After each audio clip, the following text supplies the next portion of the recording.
Good evening, everybody. I'd like to call to order the planning board meeting for March 16th, 2021. My name is Carrie Martinek. I'm chair of the planning board. I will start off with a few announcements before we get moving forward with tonight's agenda. This open meeting of the planning board is being conducted remotely, consistent with Governor Baker's executive order of March 12, 2020, due to the current state of emergency in the Commonwealth due to the outbreak of the COVID-19 virus.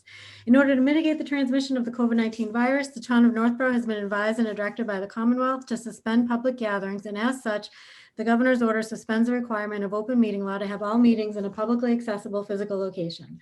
All members of the planning board are allowed and encouraged to participate remotely.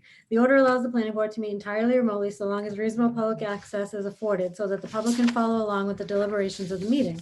The public is encouraged to follow along using the posted agenda. Members of the public who wish to view the live stream of this meeting may do so by going to Northborough Remote Meetings on YouTube via the link listed on the agenda.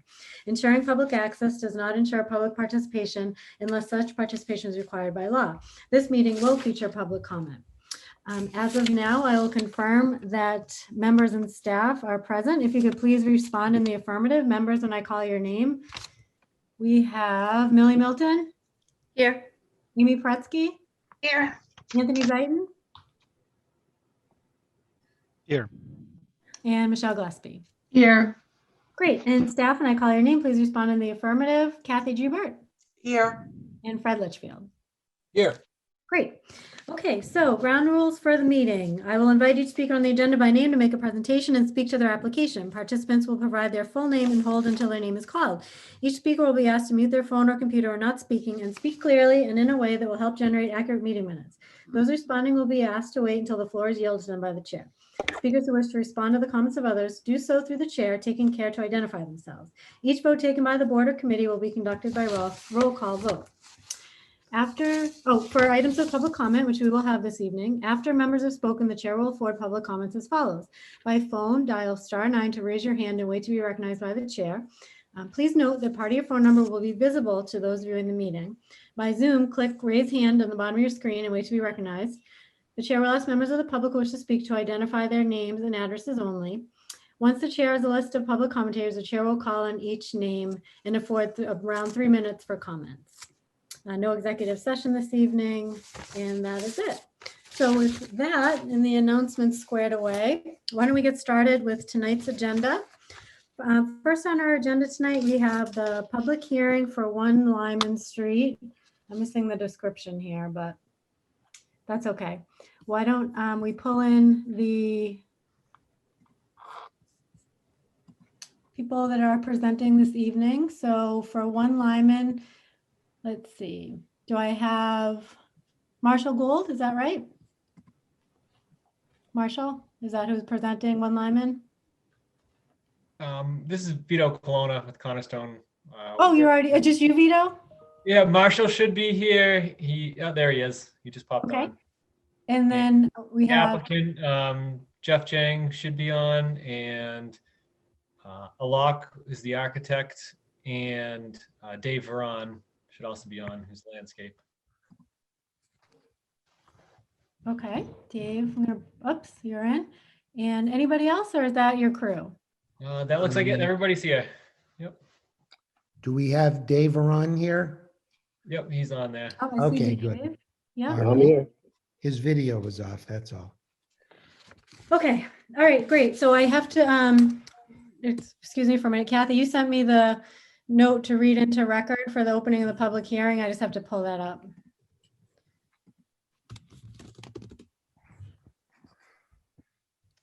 Okay. Let's see. Sorry for the delay here. Kathy, I think you sent that to me, the ups here. No, that's not it. Do you quickly have the public hearing notice to read into record? Yeah, I was just going to say, if you want me to read it, Carrie, I can. Oh, if you don't mind, sure, thanks. Okay. So in accordance with the provision of Mass General Law, Chapter 40A, Section 9, Northborough Planning Board will hold a public hearing on March 16th, 2021 at 6 p.m. to consider the special permit and/or site plan approval and/or special permit site plan approval application for 1 Lyman Street, map 66, parcels 9, 10, and 11, submitted by Cable Matters, Inc. for a 23,000 square foot office and warehouse space with on-site parking, with on-site parking. Application and plans prepared by Cornerstone Engineering are on file at the town clerk's office and town planner's office and may be viewed on the planning department webpage. And then the ad goes on to say, Carrie, what basically you've already talked about, that this is a remote meeting and that the public hearing notice was published in the February 25th and March 4th editions of the Telegram and Gazette. Okay, thank you. Great. So welcome, everybody. Would someone like to introduce the team? And then I just want to sort of guide the format for the rest of the hearing to start anyway. Is there a lead on the team? If I may, I will start off. Marshall Gould, attorney for Cable Matters, and Jeff Jang. And with me today, we have Jeff Jang, who is still in his office, as you can see. Jeff is the owner and president, CEO of Cable Matters. We also have our engineer for tonight, Vito Konya at Cornerstone Engineering. We have Dave Veron at the Veron Company he's the landscape architect on the project. And our building architect is Alok Danda, who is here with us as well tonight. So to keep this moving, I'd like to introduce Jeff to tell you a little bit about his company and just show you some of the slides of who his company is and what the products that they sell in the store. Okay, so before we get started on that, what I want to do is there were some revised files that came in today to the board. And it's really difficult for us to get files on the day of a hearing and then be able to read them and get through them and really take a look at the things that we need to look at. At the same hand, I know it's a lot of work for you guys to get everything together and get through the boards and through committees. So I do want to give you the courtesy of a little bit of time this evening, but I do think that we'll ultimately have to continue this hearing because just to give the board enough time to review all the late materials that were submitted. And then also, why don't we reach at the end maybe we spend about 15-20 minutes presenting what you think we should hear tonight, which could very well be information about the company if you'd like to present them.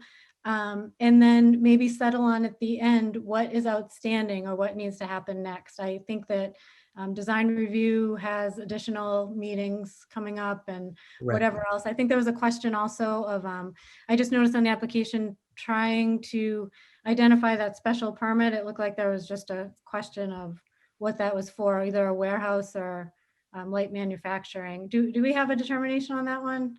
Carrie, if I could respond, there's no question we need a special permit for a warehouse. And by the way, for tonight, I assumed that we would talk about the company and about the site plan. And I don't think we're going to get to the special permit issues tonight. But what I may do, instead of giving the whole argument about a special permit or presentation, I think what I'd like to do is explain why we don't feel that the special permit for light manufacturing or light industrial is appropriate. But if you want to continue that to another hearing, I'm perfectly okay with that. We sort of got from our team, and I apologize for this, I've had some surgery and I've been home for 3 months now. So I was not able to meet with Kathy or with Bob, but we did learn that special permits are needed because of the new zoning bylaw amendments from last summer.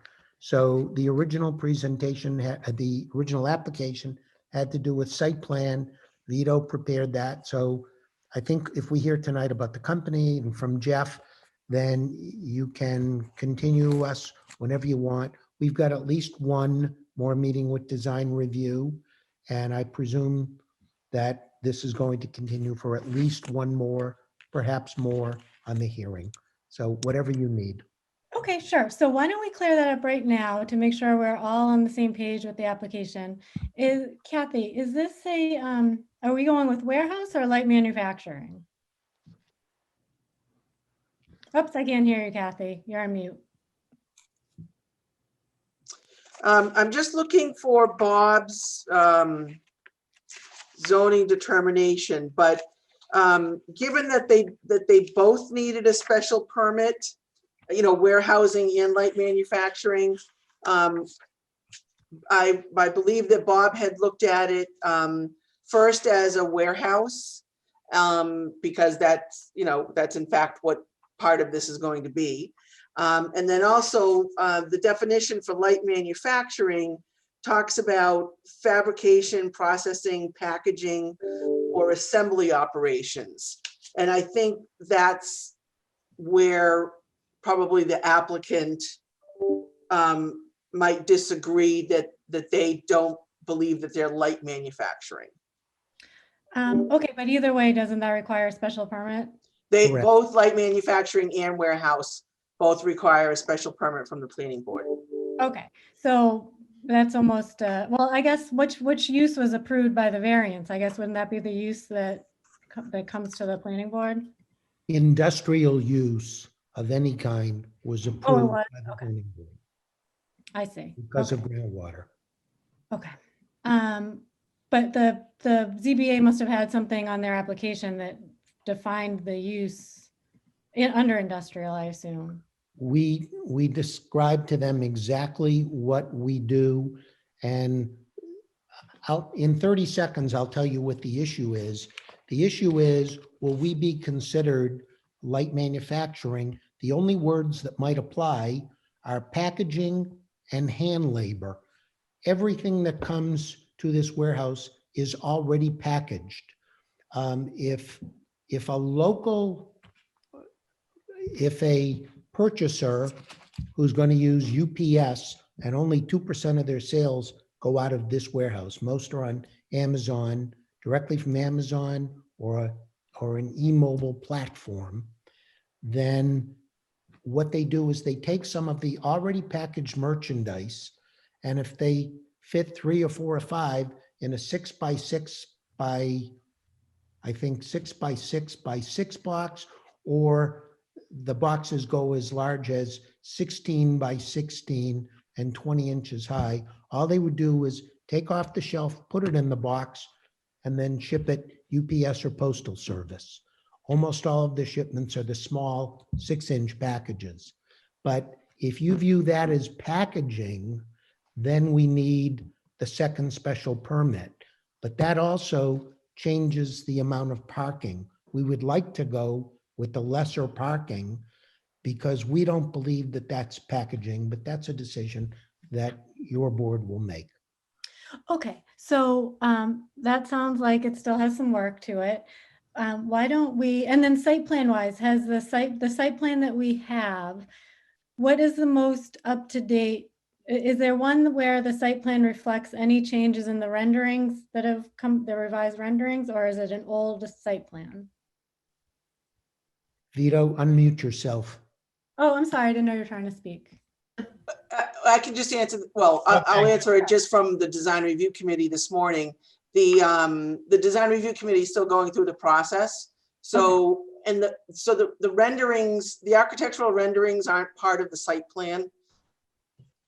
Well, I just know I listened to the last meeting and it sounded like the site plan didn't match what was being presented, so it's difficult Yeah. to. So the site plans right now, the latest ones are dated 2/16.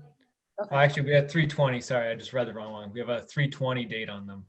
And all that, and it reflects the latest renderings, basically for that entrance vestibule in the front. And then we added the site lighting in. So those plans dated 3/20, revision date. Our My actual, screen's You know, so small, I'm having trouble. Actually, it's 2/16. I was gonna say, it wouldn't be March 20th. We haven't hit No. that yet. No, my screen's so small here. It's 2/16/21. Terry, it's actually February 16th and March 20th of 2020, Yeah, not this year. right. So it's the 2/16/21. And the revised date of 3/20/20 is the Yeah. correct date. Yep. okay, so Sorry why about don't, I'm sorry, did you say something else? No. Okay, so why don't we give the owner a little bit of time to walk through the slides that he wants to walk through? And I'm sorry, could you tell me how to pronounce your last name? Young? Jang. Jang. Jang Okay. is, Okay. Jang. Okay, so why don't we give Mr. Jang time to report, to talk a little bit about the company, and then board members, to what extent, based on what you've received to date, are you comfortable reviewing at this point? Think you need still, et cetera? Just looking for input from the board.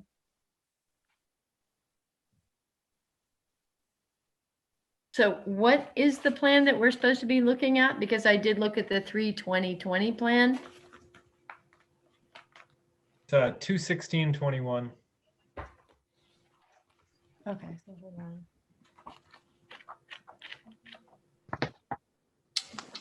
Okay. They would look remarkably similar. There's very few changes on them. You might want to just point out what the changes are in case someone's looked at the older one. Yeah, so on the newer ones, there's a vestibule out in the front of the building facing Bartlett. And we showed the lighting locations based on the site lighting plan that was submitted. And one of the drywall configurations was updated. That's Okay. it. So all the parking, the building, everything else it's all the same.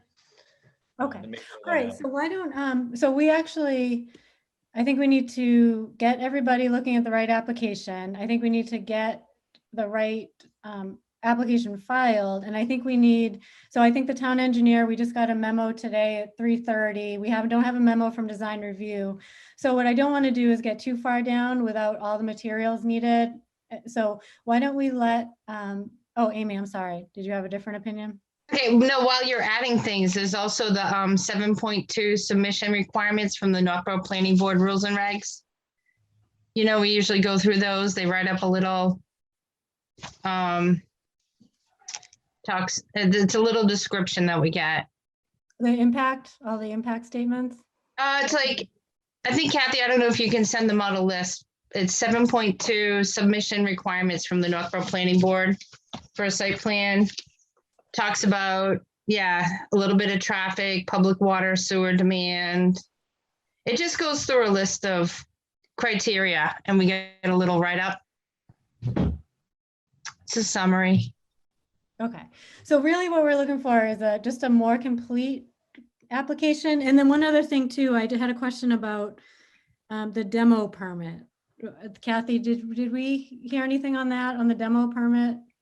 Yep, as far as the demo permit, and Mr. Gould had a conversation or an email exchange with the building inspector today. The demo permit has not been applied for yet, but the hearing was already held with the Northborough Historic District Commission. But that was a couple of years ago. And they, they approved of the demolition of the site, of the house and the barn.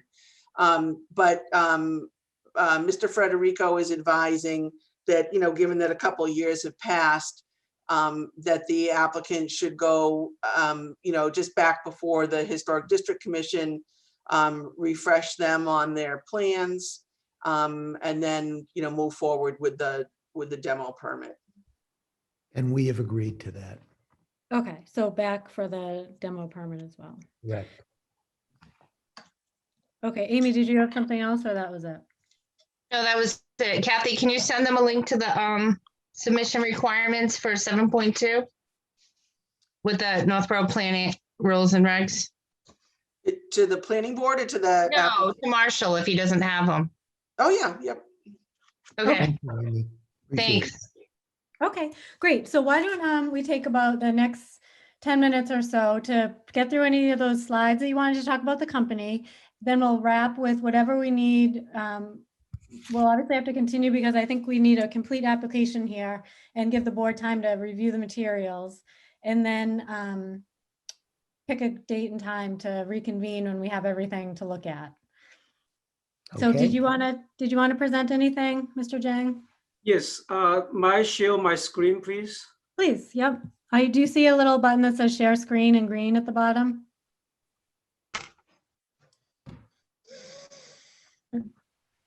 Okay, Cable Matters was incorporated in Massachusetts in 2009. I'm the founder. My name is Jeff Jiang. And since its inception, we focus on the connectivity products ranging from cables, adapters, docking stations to networking products. And we currently have 8 employees, including myself. 4 of us have the master's degree, and we have 1 product manager, 1 marketing manager, 2 inventory specialists who mainly handle the purchase order and handle the inventory matters with Amazon. And then 1 business sales, 1 technical writer, and 1 customer support. And so that's the whole team for now. And we do expect to grow in the next 5-10 years, but we expect the maximum employee headcount would be kept at the 20 by 2030. That's 10 years from now. And Cable Matters does not manufacture or package our products in the current location or in the warehouse. And we do not plan to do any manufacturing or package our products in the future. We sell our products worldwide in many countries, including US, Canada, several countries in Europe and Japan.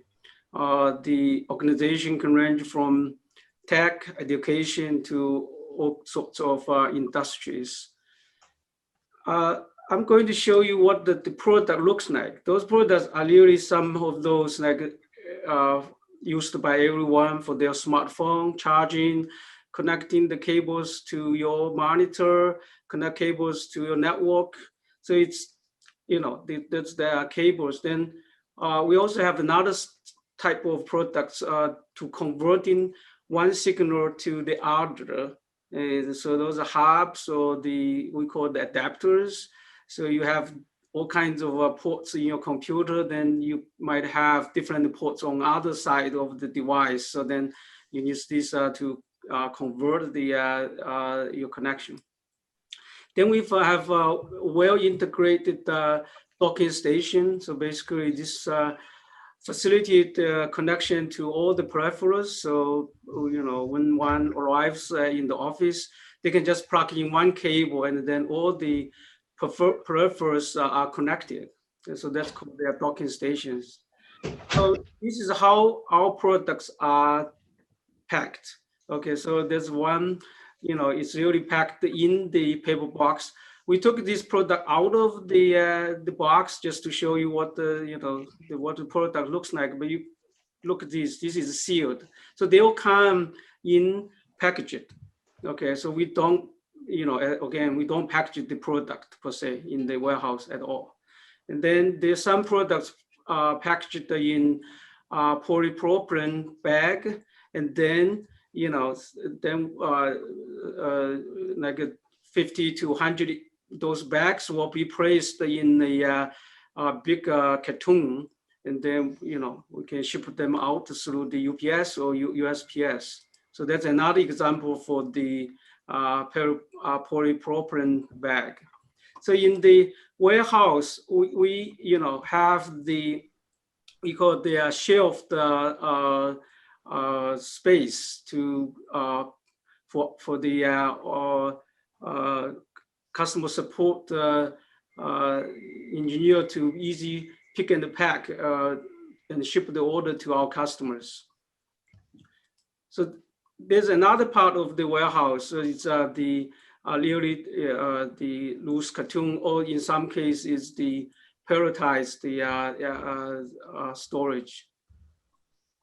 So we use the power stack. We don't have the big drivable lift, forklift. So we use the this is the menu one. So 1 person walks behind it, and this can get to the tallest like this 1, 2, 3. Yeah, I don't think we can get to the fourth one. We can only get to here. Then the fourth one, we're using this ladder to, you know, put them to the top of the shelf. So we have on-site kitchenware for the for folks, and we have you know, conference room, and this shows the site which we are looking to build our building. The reason we wanted to move or to build the 20,000 square feet warehouse and office is that we currently really maximum out our storage space and also office space. The office space is really used for bigger testing room and the conference room, kitchen, and then employees' office or cubicles. Yeah, we have to test our products extensively using many TVs, computers, equipment. So we have a relatively large room for testing purpose. And the that's the picture showing the one Lyman Street, the current building on 1 Lyman Street. And so this is the brief overview for the business. One thing I wanted to talk about is the fulfillment or the traffic concern we saw from the labels of, you know. So currently we have one delivery and pickup by US Post Office, and then one delivery and pickup by UPS daily. Then certainly there's some, you know, orders may come through different carrier by, you know, the supply company, but that's very minimal. It's random. It's not a daily occurring delivery or traffic. Then we have one big trailer delivery once every 2 months. That deal is for the container which comes from either China or Thailand. That's where our suppliers are located. And so, but we do think with the business growth, we could see that once every month. But that's pretty much the traffic load for the big trailer. Then we might have the occasionally the truck delivery for supplies or Amazon returned goods. So our business are mainly Amazon business. 98% of business are done through Amazon. So we send the container loads of goods directly to Amazon warehouses, and we only fulfill 2 to 3% of orders in our Southborough warehouse. Those are the orders from our business customers or from our own websites or eBay. So those are the small percentage of the sales. Okay, I think that's it. Great, thank you. That was really helpful. I appreciate you walking through that. So why don't we figure out what we need to take us to the next step and plan a day to come back and review that together. So Michelle, when is the next design review meeting? We're meeting with this applicant on March 30th. Okay. We've made, just to let the board know and give you an update, with regards to site plan approval, the site design, no one on design review had an issue with it. I think we're all in consensus that what was presented to us, we all liked it and agreed with it. Same with the lighting, same with the signage. I think where we're doing right now and working on right now in trying to be responsive to the residents who are, you know, this abuts a residential neighborhood. There is a street that separates from the residential neighborhood, which is Lyman Street. And then there's this property, but we're trying to make that transition from an architectural standpoint from residential to industrial. And so how do you make do you make your house look like, your building look like a house? Or how much different architectural techniques do you add to it to soften it, to make that transition happen?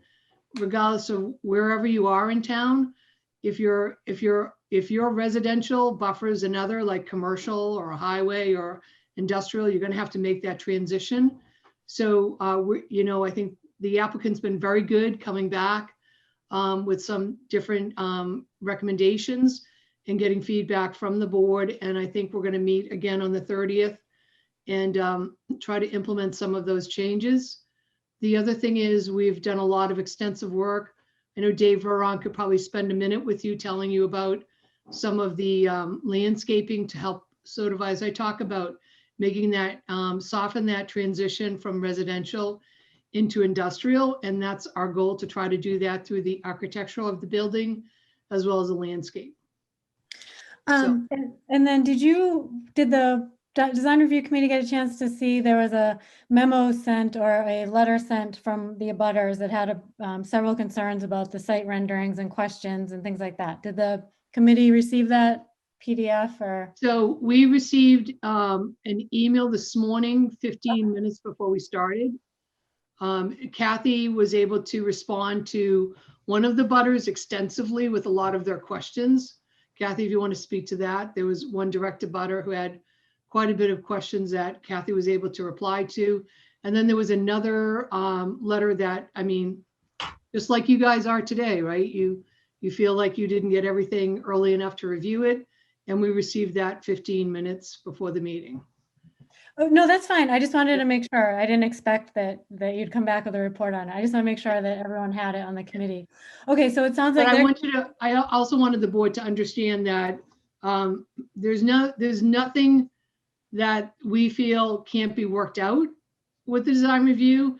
It's how do you make that transition, whether it's the Lyman Street, Bartlett Street transition, whether it's over on Whitney Street, whether it's over on any of these industrial areas in town. How do you make that transition from residential to industrial to appease both sides of, to appease the applicant, but also to work with the residents? And we're working very hard on that to make sure that works. And Jeff and his company has been Vito and everyone else has been very cooperative and worked alongside of us. And hopefully in the end, you'll get a product that you'll like. Okay, that's great. Thank you for that update. So it sounds like that's going back to design review. So we'll have some changes eventually to look at there. Use-wise, Kathy, is that something you'll be working on with Bob to settle on what that final use is? Because I think that the site plan will need a definitive use assigned to it. Do you mean warehouse versus light industrial or a combination of both? Yeah, Well, I think between myself and, the applicant will verify that with the building inspector. Okay, so we have the question of use, then just complying with the rules and regs, just in terms of the submission with the special permit. And then we have, it looks like does this go back to conservation at all, or no meeting with conservation? We will have to go before conservation. That hasn't been filed yet. Okay, do you have any sense of timing or no? Not yet. They did confirm the wetland line several years back. And they looked at the previous project, but we kind of wanted to come here first and get a sense of the planning board first. Okay, well, like I said, I mean, we just received a lot of materials today, so it's really difficult for us to do our job without having, we work during the day and things like that. So we do need the benefit of time, but it's for advance filings before a hearing. So I wanted to at least give you the courtesy of introducing yourselves and telling a little bit about it, but I think the board will require time to look at that. And it sounds like we have some outstanding items anyway. So why don't we pick a time to come back for, unless the board has any, I'm sorry, I don't mean to leave the board out from any additional quick questions or comments. No, Amy, did you have something? No, Molly? Nothing? Okay. Okay, so looking at, I think realistically, Michelle, you said you're on the 30th. I think the soonest we'd be looking at is the 2nd April hearing. 6th, 20th. Is that right, Kathy? Are we the 6th and the 20th in April? Yes. Okay, so. Yep, and this, on the 6th right now, you've got the public hearing for the proposed zoning amendments. And you've got 425 Whitney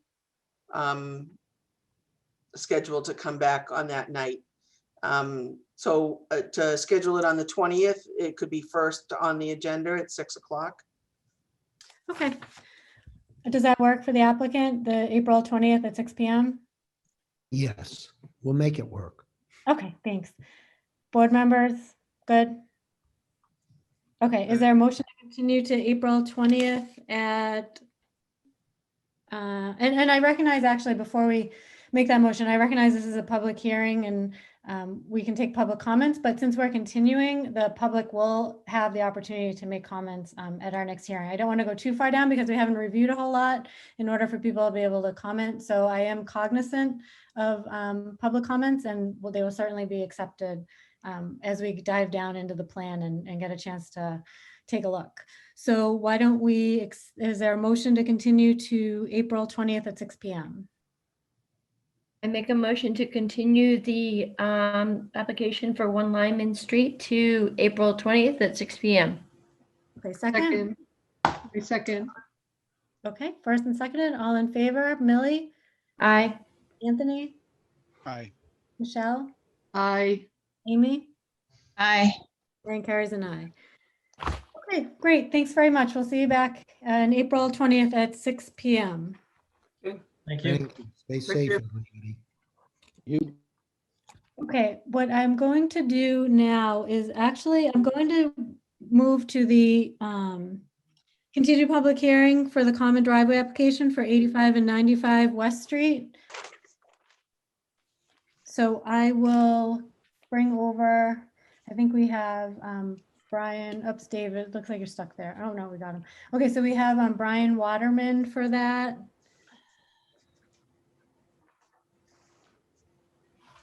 Michelle, are you recusing yourself? Yes, Kathy and Carrie, I'm recusing myself. Now that Okay. you've moved everything up, I was looking Okay. at figuring they were after the subdivision, so I'll sign off. Okay. For the purpose of the minutes, Michelle Gillespie has recused herself from the next hearing. So Brian, can you hear us? Okay. Yep, can you hear me now? Yep. Do you Okay. have anyone else on your team with you? I believe Attorney Kablack was going to join us. Let's see. Did we skip a meeting? Is that why? So, Yeah, because I think you are going to be much quicker. So we just, oops, there's a, hold on. I think we still have, the Gould and Edinburgh is not your, no, Mark Kablack. okay.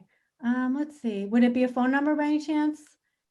Or one with a 212 last 3 numbers? Oh, he might have been doing through the YouTube one. I'm not sure.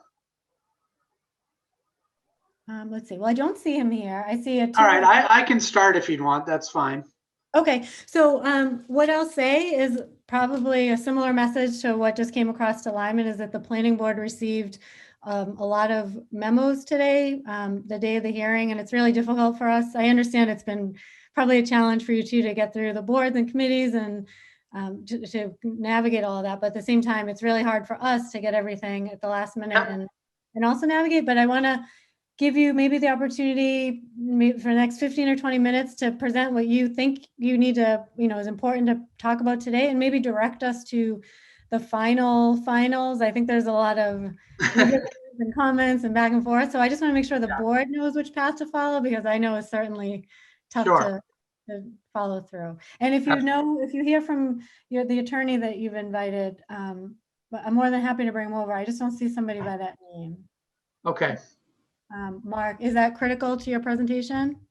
No, he's been involved with I might as well jump into this part, uh, the covenant document, which was the easements, the maintenance agreements and things.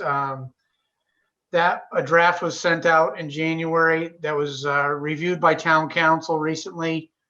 Town council had a couple of comments on the document, which Attorney Kablack instituted, and we issued a kind of a final of that last week.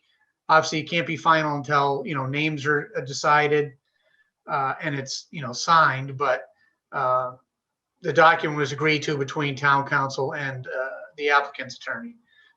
So Fred and Kathy have a copy of that, the document that was agreed to. I think, Carrie, you might have been copied on that as well. Yes, yep. Okay, so why don't we spend maybe the next 15, 20 minutes, at least giving you the chance to kind of outline what you want the board to look at this evening, and then maybe we settle on what we need to look at next, just so we can hash out all of the revisions, what we're waiting for. I think, Fred, you did not have the chance to comment at this point, correct? Correct. Correct. Okay, so obviously we'll need to end it. We'll need to continue. We'll need to hear from Fred and all of that. So again, just to give you the benefit of sharing what you want to the next 15 or 20 minutes. Sure, I'll try to keep it quick. Yeah, we actually had a meeting last Tuesday with Fred and Mia McDonald to go through the comment letters. There was also an abutter hired his own engineer to do a review. We received comments that Fred forwarded to us last on the 8th. And unfortunately, our engineer was away for the week with family. So we were just able to respond to that. The final response went out this morning. But I think from our initial meeting with you guys, one of the big questions for the site was managing stormwater and also the water line and hydrants, to work that out with DPW and fire. Those things were addressed. The DPW and Fred and the fire department asked to extend the water line actually past the common drive and terminate it with a hydrant at the Cherry Street intersection. So that's been addressed. There were also they wanted water booster stations for each home, so that's been added to the plan. So I think we've addressed, some of the planometrics as far as that goes. We had done the additional soils testing, both soil composition and permeability tests for the underground stormwater. They had a few comments that, Fred had some comments on that as well as Mia, but mainly, oh, there's an alarm going off in the background here. Mainly the abutters engineer had raised questions on some clarity issues as far as what the existing ground elevations were where we did the testing. Can you hold 1 second? I'm going to kill this thing. Sounds like the ice cream truck. It does. Sorry, if it's not my dog barking, it's that thing. That's okay. Did you say Mark Kablack was your attorney? Yes. Oh, yes. he's here. I'll bring him in. Mhm. Okay. Yep. There you go. Oops.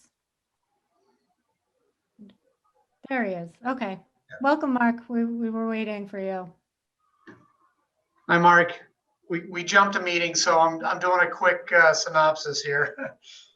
Okay, go right ahead. So again, the peer reviewer for the abutter, again, that's hired from the abutter to look at things on their end, but a lot of it was clarity issues on how we determined the depths to groundwater, if we were meeting the DEP 2-foot separation to groundwater. We had field staked out the the testing location. So we were able to update that with the actual, not interpolated, but actual ground elevations for the existing ground, and then subsequently update the plans to show that we're meeting the DEP 2-foot offset to stormwater. We're actually meeting or exceeding what they have for a 4 to 9 lot development. So we issued that response letter today, along with the revised and updated plans, the updated HydroCAD and stormwater management report, as well as the operation and maintenance plan.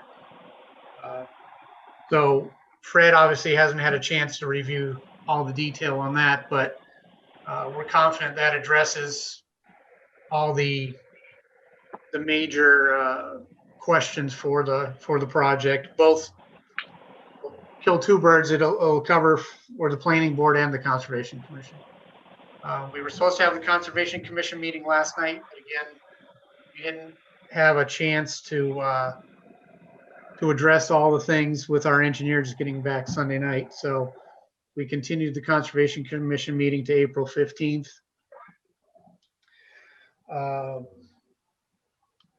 So I think the plan set, the plan set you have, which I know they requested for us to drop off 7 full-size copies tomorrow, which we will do that tomorrow. So the planning board has 7 full sets of the revised and updated plans. So those will be delivered tomorrow. And also 1 full copy of the stormwater management. Oh, yeah, I was just gonna say, I personally don't need you to copy a large document, so don't. Yeah, it's like 140 pages, so we'll drop off 1 full-size one for you. If you need to, read it and fall asleep at night, that probably work. So I think we've addressed all the town comments we received from DPW, fire, Fred's initial letter. Again, everything really was falling back to coming up on the stormwater, making sure we're as in full compliance as we can be, and we are. We've addressed the plans to make it very clear on those elevations that were requested by the abutters peer reviewer, as well as Fred. So I think we're very confident that we've addressed all the comments. And again, the document, the easement and covenant document has been addressed through town council and Mr. Cablick. So. Okay, so just to confirm then, I'm gonna go backwards to make sure that I have the right things. So there is the stormwater report that came today. That's the 2:30 updated stormwater report. Yep. And the operation and maintenance plan is included in that if, people are looking for it. Okay, so for the board members, that came today. That's the 3 o'clock one. Then we have around that same time, actually, there's a revision to the driveway, revision D3. I'm sorry, revision D. That's the most up-to-date common driveway. Correct. Yep, you should have the full plan set as a PDF. Yeah. Okay.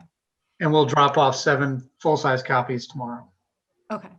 And then there's the HydroCAD report, which Fred, that came today, but I think that's something Fred looks at. And then response to comments to Fred. That came today. That was from March 16th. That's today, actually. So that we have the comments to Fred. That's today as well. Correct. Okay. And Fred, on your side, your pending is responding to that letter, reading the reports and whatnot. Yes, I want to go through the revised stormwater report and the hydrology report, along with any changes that were made to the plan, and make sure that they match. And it just not having a paper copy today, it was a little difficult, on top of the fact that it's 146 pages, but we're mostly looking at the summary and then checking the facts around the determination of the separation of groundwater. I think that was the most outstanding item previously. Brian did submit revised plans at the end of February. the applicants, the abutters engineer had requested any information that was submitted. He got a copy of those. He did a review and sent a memo. When I looked at that, I had the same questions, gave them to Brian, and therefore there was no response from me on Brian's submittal back in February.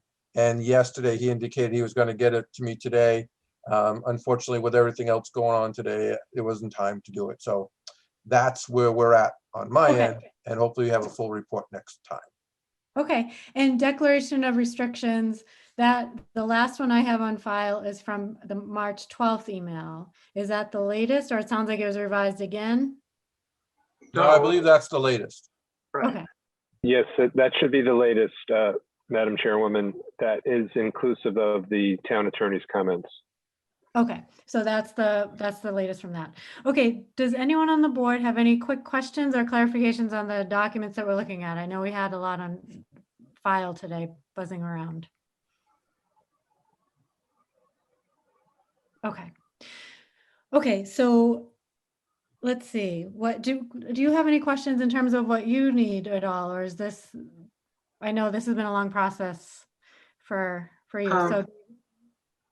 Well, I've been asked to see if you guys would do a straw poll on your feelings or support for the project. Well, honestly, I mean, I feel like I have to get a handle on all these materials before I can even kind of, Yep. you know, fully weigh in. I understand the wanting to do that. It's so hard because we get so many different memos and you just don't know I know. without looking at them. But, you know, certainly I personally feel like you're, you know, sending the right things over and clarifying and answering questions and all of that. So in terms of, you know, just providing the right things, I feel like we're on a good path. I don't know if any Good. board members have a comment at all, or. I would agree with that, Carrie. Okay. Okay, so why don't we motion to continue? I think we're going to run up into the same timing jam, and plus it sounds like you still have something on April 15th anyway. So I think April 16th would be our best bet to regroup. April 16th, Yeah, I'm sorry, not April 16th. I'm sorry, April 20th. April 20th. Yep. Does that make sense? Yes, the first one is April 6th, the second one's the 20th. So it'd be April 20th at 6 p.m. Does that work for you? At 6 p.m. Yeah. Yeah, I guess one question is, typically conservation commissions want all other permits or decisions made before they issue an order, because those are typically governing the construction. I know in the past, I think you wanted conservation's determination before you closed. Is that still the same? Am I on course there, or? I think from my perspective, and other board members can speak, I'm just interested when they have conditions that are relevant to our decision. So I personally am not, you know, I just want to understand if they've requested things that they want us to look for. And so that's usually what I look for. I don't know if board members feel differently or. I mean, with this filing, as far as Conservation Commission, really only about the first 400 feet of the common drive, some of the lower end of the stormwater, and the single family driveway on lot 1B are within jurisdictional areas within the buffer zone. But again, as I was pointing out, all the things we're doing drainage wise and meeting for the town kind of go hand in hand between this project between the two boards. The covenant and easement document is going to be recorded with the order of conditions and put in people's deeds. So I think that satisfies both boards as far as knowing that that's covered. And I know that's something that Fred and the commission both are looking for. So you know, Speaking of timing, you won't. I mean, we won't meet again until the day after you go to conservation. We're on the 15th, so 5 days. So for 5 days we'll have a closing with the commission on the 15th, and we can at least present that to you that they've agreed to close and issue an order of conditions. Great. Aim. Oh, I guess just one condition I noticed mentioned at the conservation, it could be in the covenant. It was just a comment that the common drive be constructed 100% prior to certificate of occupancy for any of the houses. And that's something we talked about with subdivisions that we used to do. That's just one thing I heard at the conservation. And is that in the covenant or in any of the documents? That the common drive be 100% complete before. Certificate of occupancy for any of the houses. Yeah, I think. I could speak to that, Brian. Sure. Currently, that standard is not in the covenant. We would prefer to address issues related to the Conservation Commission and stability of stormwater structures and the driveway itself, that we get to a level of what are referred to as base course improvements with functioning stormwater systems. Because what we don't want to do, and I think this would apply in any subdivision, what we wouldn't want to do is complete final pavement on a roadway where we're still constructing other lots within the development, because it just tears up the road and people come in with moving trucks and so on. So if we could come up with a standard short of full completion to some level of base level standard, that would be acceptable. I'm sure Fred has input on that. I know we've done it in the past, but it was so long ago. We'll work out, some suggested language for the board to include in their decision.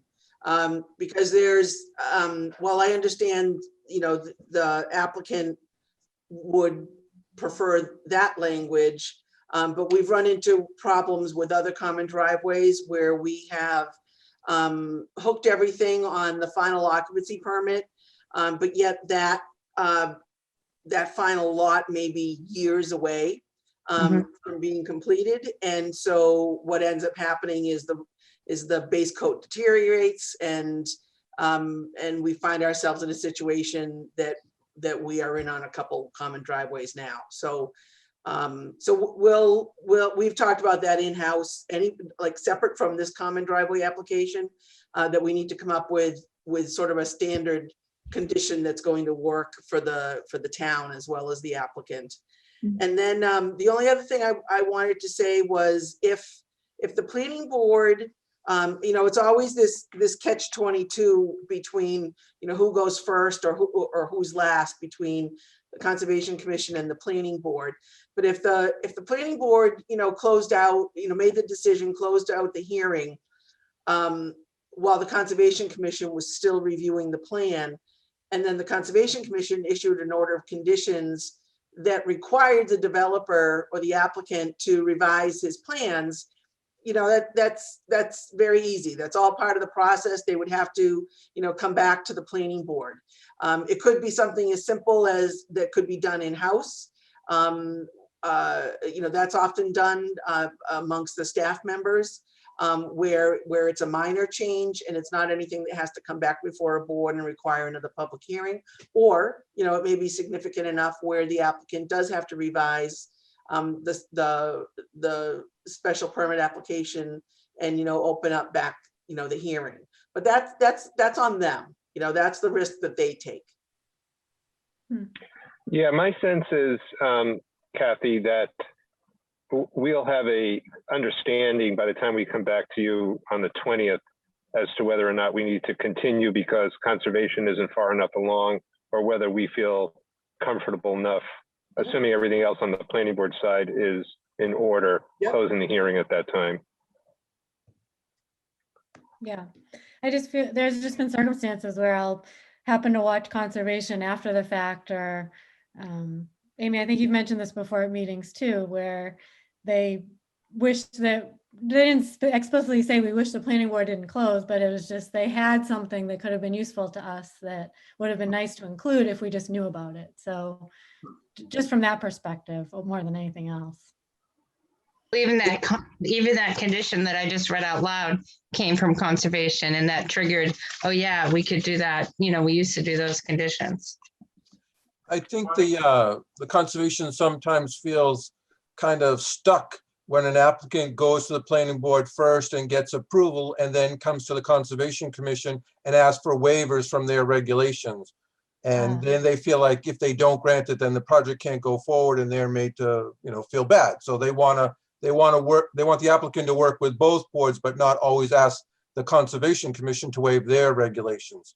In this case, I don't think there's any waivers that are being forced upon the Conservation Commission due to the planning board's role in the process. And me and I are working together to make sure that the drainage system is approved the same for both boards, and that it really shouldn't matter which one closes first. The main issues are the same and will be dealt with the same way. Agreed. Yeah, they kind of go hand in hand on this one. Okay, that's helpful to know. Okay, so do we have, again, the same message that I gave at the earlier hearing. I realize this is a public hearing, but we do plan to continue.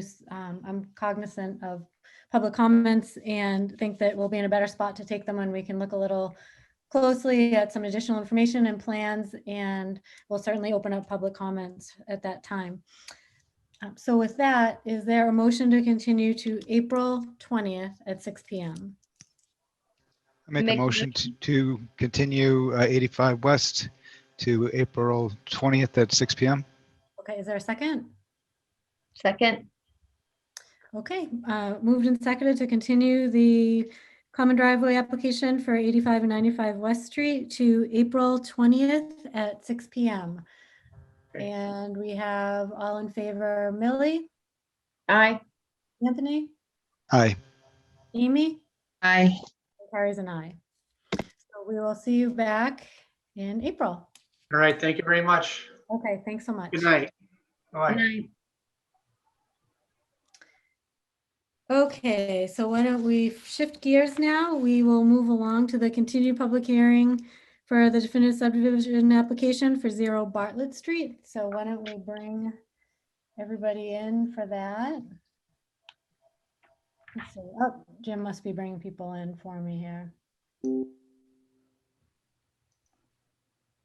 think. Okay, so we have Mark Donovan. Let's see, we have David Robinson and Scott Weiss. Okay, is that it? I believe so. Okay, great. Okay, so let's see, why don't we, I just need a minute to shift over all my paperwork here. So we can get started. So I wanted to, as we get kicked off here, it's been a little bit since we met. I think our last meeting was on February 16th. So it's been about a month since we last met. What I wanted to do is just at least make sure that, oops, hold on a second here. Technical issue. I wanted to make sure that everybody has had a chance. We received a couple of memos since then. There's been a conversation with council since we last met. So I just wanted to quickly take 5 minutes or so just to recap on what we have or what's transpired since we last met on the 16th. So just moving backwards, we met on the 16th. We had talked about some of the outstanding items. When we went through the rules and regs, we looked at outstanding items being the Conservation Commission, the 8M permit, just talked about some inconsistencies with the impact statement. The applicant had asked about clarifying on the rules and regs with council, just to make sure that the board was within our authority. So that transpired on the 16th. We received a memo from the applicant on the 25th of February that indicated that they did not feel they had to comply with submitting the Concom filing, and also for the 8M. We received another memo on the 25th. It was a memo from Attorney Timon, who represents one of the abutters who had cited some ownership case law and had contested that whether or not the applicant had ownership of the land reflected in the subdivision plan. He had claimed that the application was deficient and should be rejected because not all owners of the proposed parcel way were co-applicants, which he felt violated the rules and regs. He had also questioned why the plan omitted one of the lots, map 51 lot 1, owned by the Commonwealth, when he had felt that the plan plainly includes the MWRA land, which the plan, in his estimation, showed parcel H way beginning at Bartlett, crossing the aqueduct over state-owned land and proceeding to the cul-de-sac. We received a memo on March 2nd with a request to continue so that the applicant could gather information requested by the board and evaluate the letter from Attorney Timon. On the same day, the 2nd, the planning board acknowledged the request to continue and just asked Attorney Donahue to briefly attend the hearing to just talk about what information we needed to move the process forward. So we just gave a quick recap of the meeting with town council and some things that are expected to prove ownership. On the 2nd, we got I'm going to refer to them by pages because there are a couple of different memos from Attorney Donahue. There was a 42-page memo that came in on the 2nd, or is dated the 2nd, from Attorney Donahue, that did not agree with the case law presented by Attorney Timon and did not agree with the ownership argument. On the 10th, we got another memo from Attorney Donahue. This was a 36-page one that was very similar. Michelle, are you having trouble, Michelle? No, okay. That memo did also, I think, further contested the cases that were cited in the memo by Attorney Timon. Had thought that the previous ADM was adequate and MWRA granted the express authority to take all necessary action to implement the driveway. We received another memo on the 11th from Attorney Donahue. That was with the overlay that showed us the original 0 Bartlett filing with the red overlay of the subdivision. And again, reiterating that there was not a need for the Concom filing and that could be in the Concom and ADM could be provided after the fact. On the 11th, we got a memo from Conservation Commission Chair. I actually have some questions about this one, so I'm going to jump back to it later. I just want to acknowledge what we've received. On the 15th, we received a memo from Attorney Donahue that he still stands by the previous memos, but would also like to request a waiver on ownership. The rules and requirements mandating ownership. Just quickly because I don't want to spend this hearing, arguing back and forth on case law, I just want to acknowledge the 3 cases that were cited, although each side did not agree with how each side interpreted it differently. I would want to acknowledge the 3 cases cited were Batchelder versus the Planning Board of Yarmouth, the Kuklinska versus the Planning Board of Wakefield, and Conway versus the Westford Planning Board. Each side obviously interpreted the rulings differently. And I think that overall, just conceptually, what the cases covered were if the planning board regulation required the applicant for definitive plan approval be an owner of record is a reasonable regulation. Whether the planning board has number 2, whether the planning board has authority to waive compliance with its regulations requiring the record of owner be the applicant for approval of a subdivision plan. And then 3, whether it stands to reason that one can interpret owner as including someone who holds only an easement in affected land. Obviously, Attorney Timon felt one way, Attorney Donahue felt another way. We don't have to spend our night going back and forth on that. I just wanted to acknowledge that those are the different cases and the different stands on them. Also, I need to update the board. I did have a meeting with town council to talk about our subdivision rules and regs, as we briefly mentioned last time. And I just wanted to update the board on what that meeting consisted of. So, and Kathy and Fred were also attending. So what Attorney Dineski and I, and Kathy and Fred as well, talked about was really questions around the rules and regulations, just making sure that the board's acting within our rights. And we looked at a couple of different areas. Number one, as I mentioned, we looked at the Conservation Commission role and requirement. And Attorney Dineski did express that, you know, as a single item, it's not something that, although it's not necessarily in conflict with state subdivision laws, that it hasn't really been, it isn't something that on its own would be something that you would necessarily demand or not approve of a subdivision because it was not sent in. So that was his feeling on the Conservation Commission rules and regulation. So I think that that was certainly a point that Attorney Donahue was alluding to, that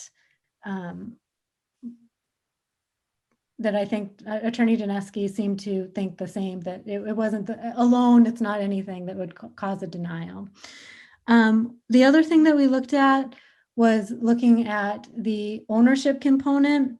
And so just in terms of looking at the definition of an applicant and definition of an owner, in our rules and regs, the applicant is defined as an owner of all land included. An owner is defined as the owner of record as shown by the records in the Worcester County Registry of Deeds. We looked at the plan. Let's see, and I'm going to pull that up to show what we were looking at.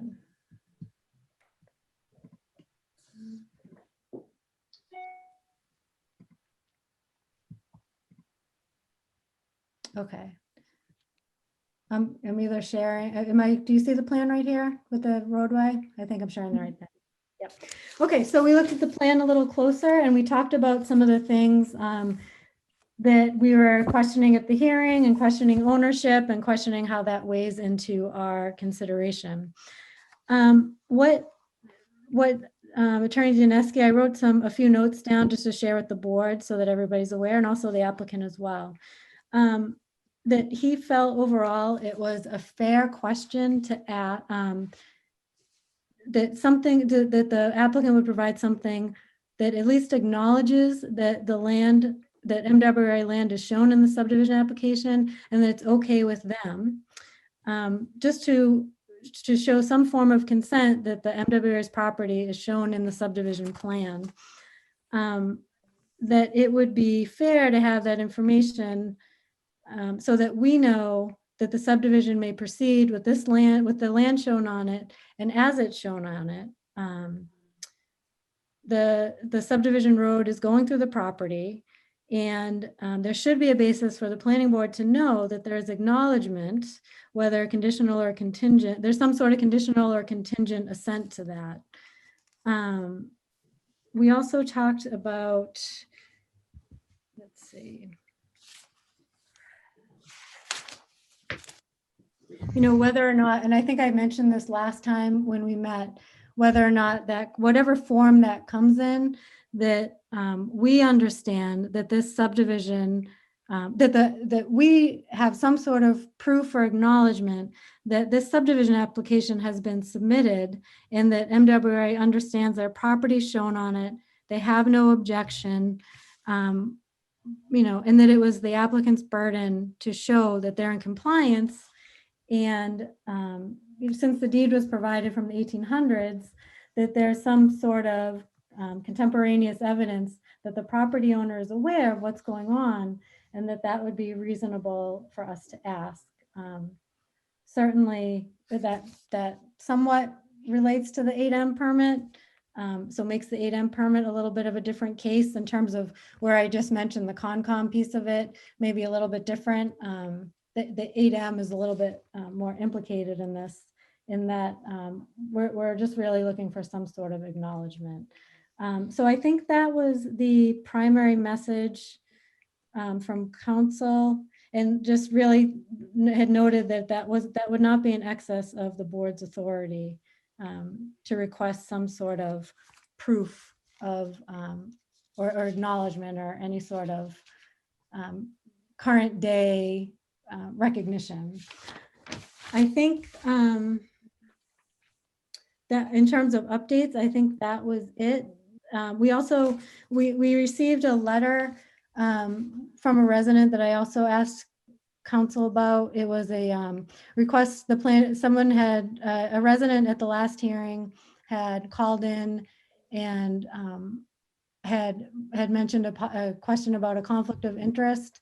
They've submitted an email to the planning board that had asked us to investigate. They'd questioned if there was a conflict of interest with Attorney Donahue and his participation in the master plan committee.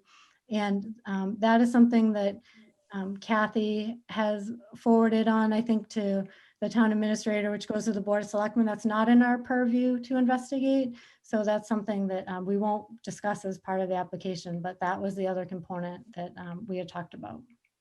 So with that, that is the, I think that brings us up to date to now. What I think for tonight, if there's any additional questions by the board or any additional information that the applicant wants to present, I think that we can do that. If there's nothing else to present, I think we'll need to decide next steps.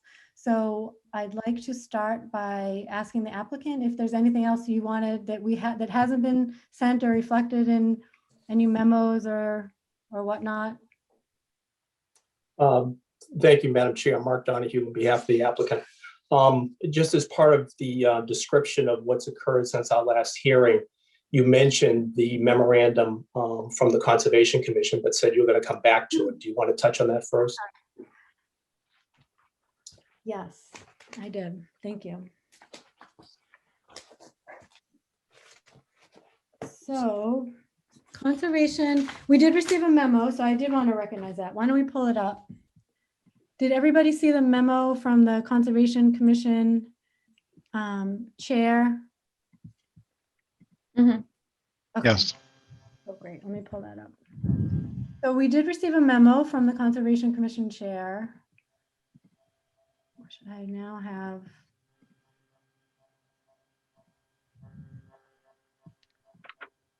I'm sorry, I was organized and then I pulled up a whole bunch of files in the interim. Does somebody have that handy? Oh, I think I'm reaching my, hold on a second here.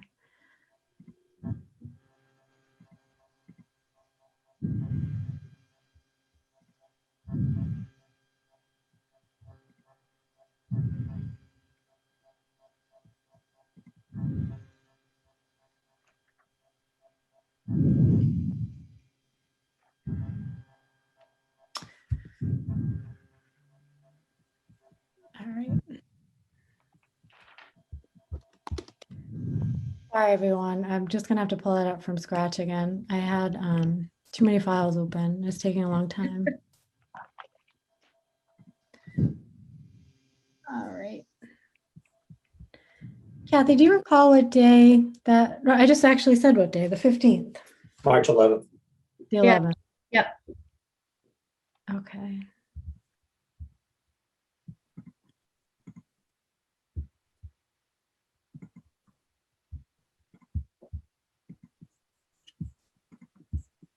Do you want me to just read it, Carrie, for the public record? Sure, I'd love to pull it up. I wonder, I'm sorry about this. I have so many files from all the hearings tonight. Sure, if you don't mind. I just found it if you want me to pull it up too. Oh, sure. Do you mind doing that, Amy? Yeah, and Kathy can read it, but I'll just share it. Well, I don't think I have to read it if you're going to put it on the screen. Okay. Let's see. Of course, now. All right, let me see.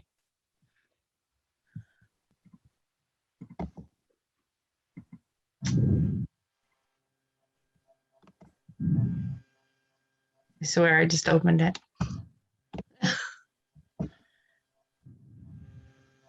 Sorry, I did just open it and it's not showing on when I go to share screen. You know why? Because I think it opened in a browser. So now I'm at the same point. All right, so Kathy, if you don't mind sharing it. Sorry. So it's dated March 11th. It's a memo from Greg Young, the Conservation Commission Chairman, to Carrie Martinek as the Chairman of the Planning Board regarding DEP file 247-1176, which is the 0/301 Bartlett Street project order of conditions. The Conservation Commission received a request from the 0/301 Bartlett Street Project H project applicant's representative to clarify the commission's requirements for orders of conditions. The Conservation Commission and the Mass DEP strongly prefer not to have two. Oh, you've got it? Yeah, I'm sorry. I didn't want to break your stride. That's okay. Yep. Okay. So here everybody can see it.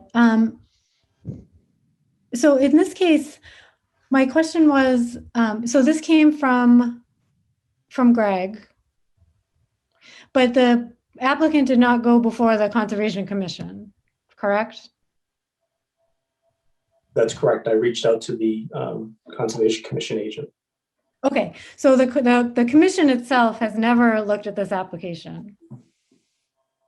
Well, it depends on what you mean by this application. The commission has issued an order of conditions for essentially the work that's included in the definitive subdivision, plus the 150,000 square foot building, plus the parking and access roads. That's been before the commission. It has voted an order of conditions for that. That's the purpose of the letter I provided with the overlay plan. Okay. So they looked at the subdivision plan. It's just, I never saw, so I just went back to look at these meetings and they just never discussed it. It was never on the agenda. So I'm just trying to figure out, did the Conservation Commission look at it and decide that it was okay? Or is this just Mia and Greg separately? Which is fine either way. I'm just trying to clarify the genesis of this memo. I certainly can't speak to the genesis from my discussions with the Conservation Commission agent. To clarify again, the land and is cited in the memorandum is subject to an approved order of conditions for work.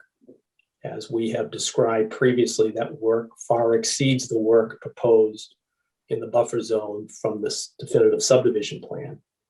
And so they have seen the land, they have seen the type of work to be done. And I think the memorandum is clear that the strong preference of both the local commission and DEP is that there be only one open order of conditions with regard to property for any development at any one time. Okay. Okay. Any board? Carrie, what's stated in this memo? You know, I mean, if you have, well, I mean, there's nobody here from the Conservation Commission, but you know, Fred might be able to shed a little bit more light if you're asking about what the process is, but this memo really is for any project. You know, it's not, I mean, this is the process that the Conservation Commission goes through in accordance with Mass DEP. Okay, that's fine. I guess I wasn't sure if to some extent the Conservation Commission would have the option to decide that that's also their preference. I mean, in the one case, the one concern that I had was that we have the phase 1 study that has the REC on the site, and there's really been nobody who has, I mean, obviously we had the applicant's expert come last time, but in the end, he ended up confirming that there is still an REC on the site, and we just haven't heard from anybody of what that means from our perspective. And I didn't know if Conservation Commission also got a chance to look at that study or anything related to the application. It sounds like no, they didn't. This is just a general policy preference. If I might, just to correct the record, the report provided by Sanborn Head and the information provided to the commission by the representative of Sanborn Head did not refer to RECs on the property. It referred to RECs in the area of the property on other property of other owners where there had been a release and there was a responsible party undertaking a cleanup. Um,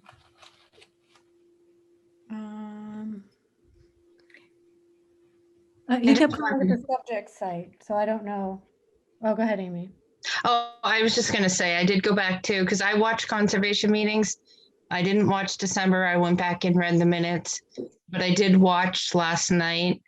And the Bartlett Street subdivision never came up with the board. So I don't know if that's what you were just saying is, it looks like maybe the Conservation Commission staff had a discussion, but as far as the whole board, there was no discussion. And I did email Mia about the Sanborn and to see if she read it and had any comments, but I never heard back. Okay. So Matt, maybe we should have Fred weigh in on this like Kathy suggested. Oh, sure. Sure.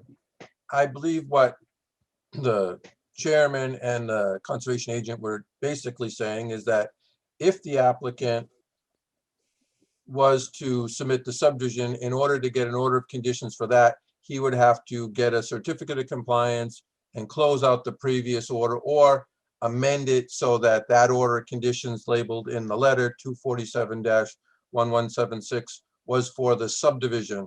And the applicant has not done that yet, and I believe indicated he wishes not to do that at this time, which is his prerogative. But the commission is just relaying their policy is not to have two orders on one piece of property open at the same time, which is consistent with what the DEP policy is. So they're trying to be consistent as much as they can to help you with what you're trying to accomplish with having them meet that regulation that's in the subdivision regulations, the requirement. Okay. Okay. Any questions about that? So it sounds like this is a matter of their general policy to not have two orders of conditions. But this never necessarily, like the application for the subdivision didn't necessarily go to the Conservation Commission. It sounds like. It doesn't appear as though it went to the full commission. It is their policy. It's not something that they need to vote on as a commission. It's their policy for procedure. It's also triggered by the DEP because unlike the planning board, the DEP actually gets a copy of the application, reviews it, and also issues that order, that DEP file number prior to the Conservation Commission holding their public hearing.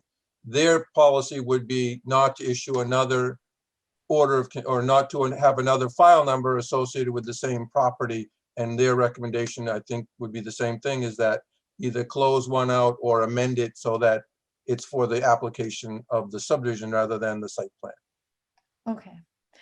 So that's fine. I just wanted to clarify that. And I think that lines up with what I thought. I just wanted to at least bring that up and make sure that I understood that properly. Okay, so it sounds like there are no other questions on that. Okay, so let's see here. Did we get, so we didn't get any comments at all on the phase 1 study, correct? There were no staff comments on that one? I think at one time we talked about that the staff looks at the executive summary, and I don't believe we got comments, but did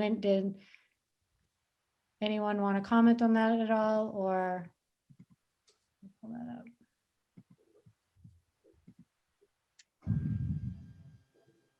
That the study. So I think when you were, Carrie, your reference to the REC on the subject site, it does refer to, it is, I don't know what page it is on the summary, but it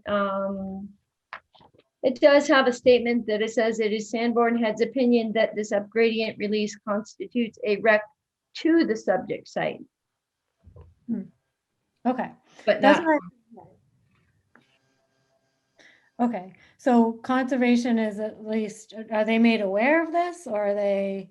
it's right there in the last sentence of that large top paragraph. Oh, yeah, no, I see that. I'm Okay. just wondering, like, so I understand they're not looking at this, but are they, if they're not looking at this application, is conservation aware of this component of the application or looking at it, or? No, this is not before the Conservation Commission. Okay. All right. I think that answers my question. Okay. Let's see. Okay, so that was my one component on that. And then let's see.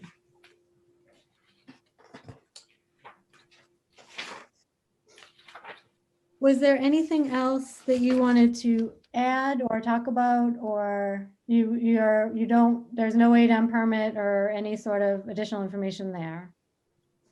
Well, let me just talk on that now that we've finished the issue of the Conservation Commission, which was left open on March 2nd, and go to the issue of the ownership.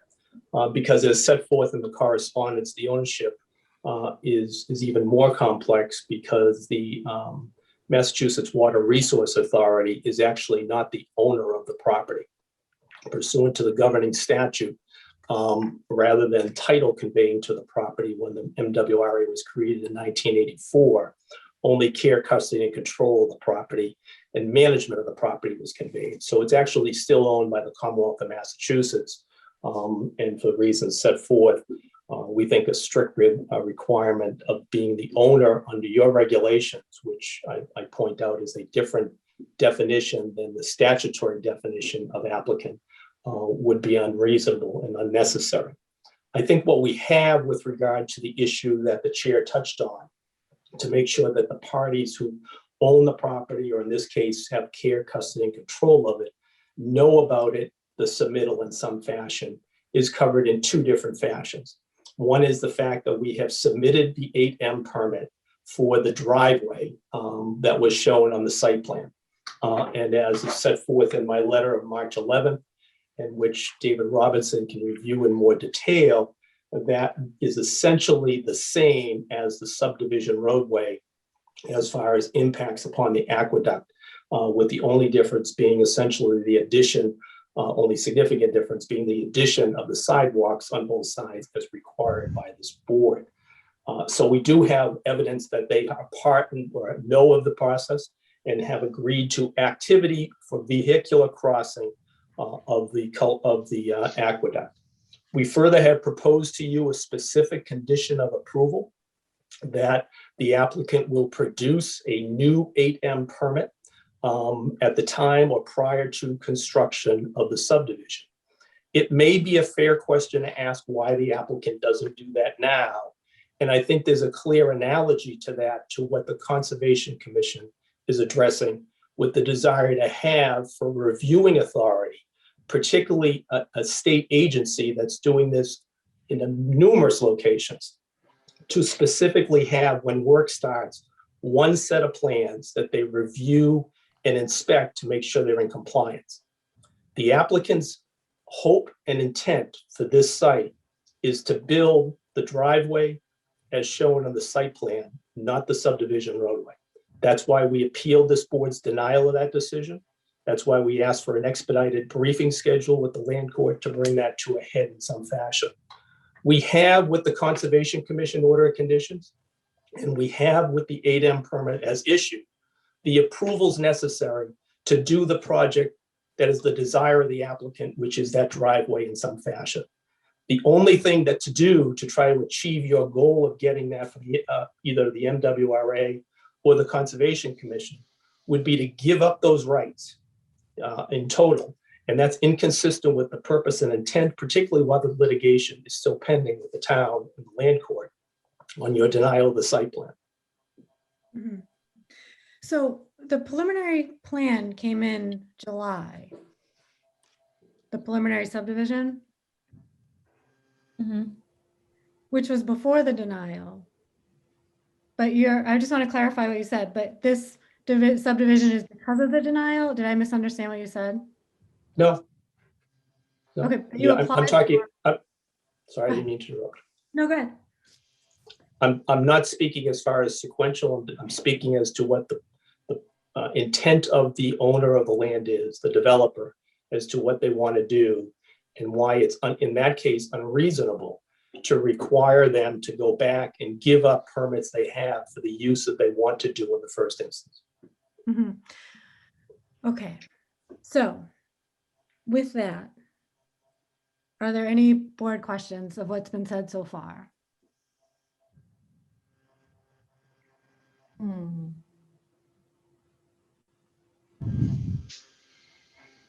I think you covered it all. I had a couple of questions, but they were covered. Related to, Carrie, go ahead. Carrie, in the beginning, you talked about having a phone conversation with legal counsel and Kathy Jubert, and you basically were giving the board a summarization of Yes. everything that you and legal counsel discussed. Can you please put that in writing to the board members so that we can understand that conversation that you had on with legal counsel? Because that was between you and Kathy Jubert and legal counsel, not the other board members. So I think it would be helpful for us to understand that conversation, how it happened, and your takeaways, and even maybe Kathy can add to that, and maybe even legal counsel, because that was a lot that you presented to the board. And so I Yeah. think it's worthwhile for us to take, just like any applicant, to take and review that. Then also, I just want to understand a conversation that, and I want to make sure I get this right. You were talking about some case law where the resident hired an attorney and they had one interpretation, and the applicant hired an attorney and he has another interpretation. Was that ever go back to the town legal counsel for their interpretation? So I was referring to Attorney Timon, who represents the Wicksteads, had one interpretation, and Attorney Donahue had reviewed the cases and had a different interpretation. And I think that when I talked to town council about it, he scanned over. He thought that the most relevant was maybe the Conway case, but that he just had scanned over it at that time, and there was part of the final decision was an unpublished decision. I'm not sure if that's the right term. It was an unrecorded decision. So he had just presented it conceptually what it was about versus like going into back and forth with really digging into case law and arguing each side.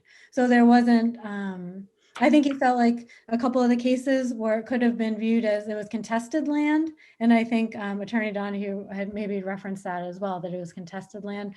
But the underlying piece of it was that the planning board, that the owners, let's see, that the, So I guess the point that I'm trying to get at is, as board members who aren't part of this conversation with the town's attorney, and that maybe this was discussed there, that you have one attorney who represents the residents specifically right around that neighborhood, who has one determination, and then you have the applicant whose legal counsel is giving you another determination. I think in all fairness, as a resident of the community and as a planning board member, I'd want to hear from town council's determination, right? Because so I think it's because I think it's hard to ask a board, do you listen to the residents? And this attorney for the residents only is hired for one specific neighborhood, or do you listen to the applicant's legal counsel? I think if that's weighing on anyone's decision, I think you need to hear from legal counsel. But in looking at, just to clarify, so our conversation wasn't to untangle case law. It was really about what was within the board's authority. And what was very clear that wasn't a discussion over case law was what was fair to the board to ask. And what was stated in several different ways was that it was fair for the board to request some sort of proof or acknowledgement that the MWA land is shown in the subdivision application, and that's okay, and that we need some form of consent. It was said in many different ways, many different sentences, that it's well within our authority to do so, and that it was really the burden of the applicant to show that they're in compliance. And it's a reasonable question.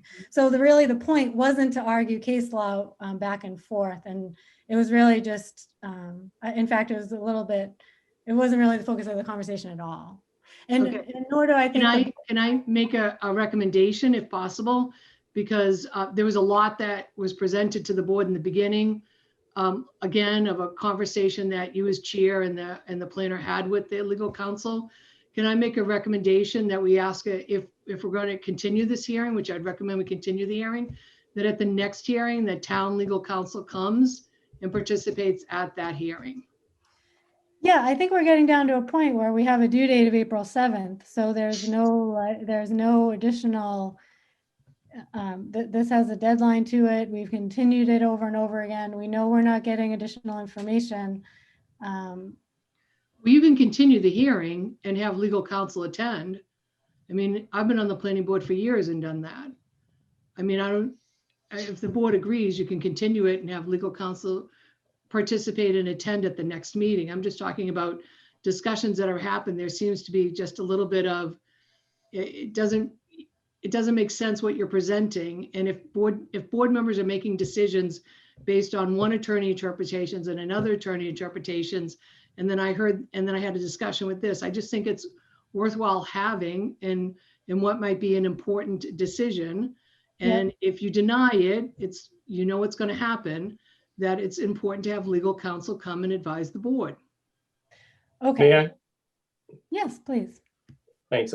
Because I think it's important to separate to some extent some of the details that we're looking for in the particular cases, and the chair was spot on to say that not to argue about cases here. That's misery. As to whether that you need a signature on the Form C, as opposed to the overarching goal as articulated by the chair from the conversation with counsel, which is that you know that the property owner who has an interest is aware of the process. And what we're trying to do is take the unique circumstances here of dealing with a large state agency and the Commonwealth itself and apply it here, particularly where it's not the only application before those boards. So what we're basically saying is make it a condition of approval that work cannot be done in the subdivision until the MWRA has provided to the satisfaction of the board, or the applicant has through the MWRA, evidence that the work shown in the subdivision plan is acceptable to the MWRA. Candidly, we hope we never have to produce that, because we hope to be able to rely upon the existing ADEM for the driveway under the site plan that's subject to the litigation. But if not, and we're doing the subdivision, we're saying nothing can happen physically on the site. We can't effectuate the subdivision until we get that and give it to you to your satisfaction.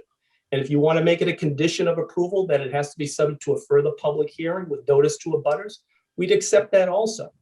It's really a matter of timing. It's not a matter of getting to the substance of the issue as to making sure that an easement is effectuated in the appropriate fashion.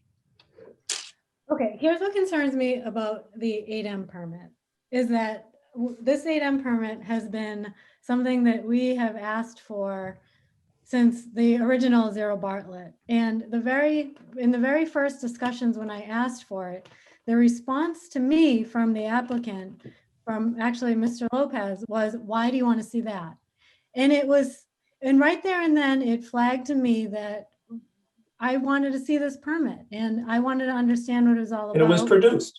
Well, we had asked for it over and over again. We had asked to see the application and the permit executed, and we finally got the permit.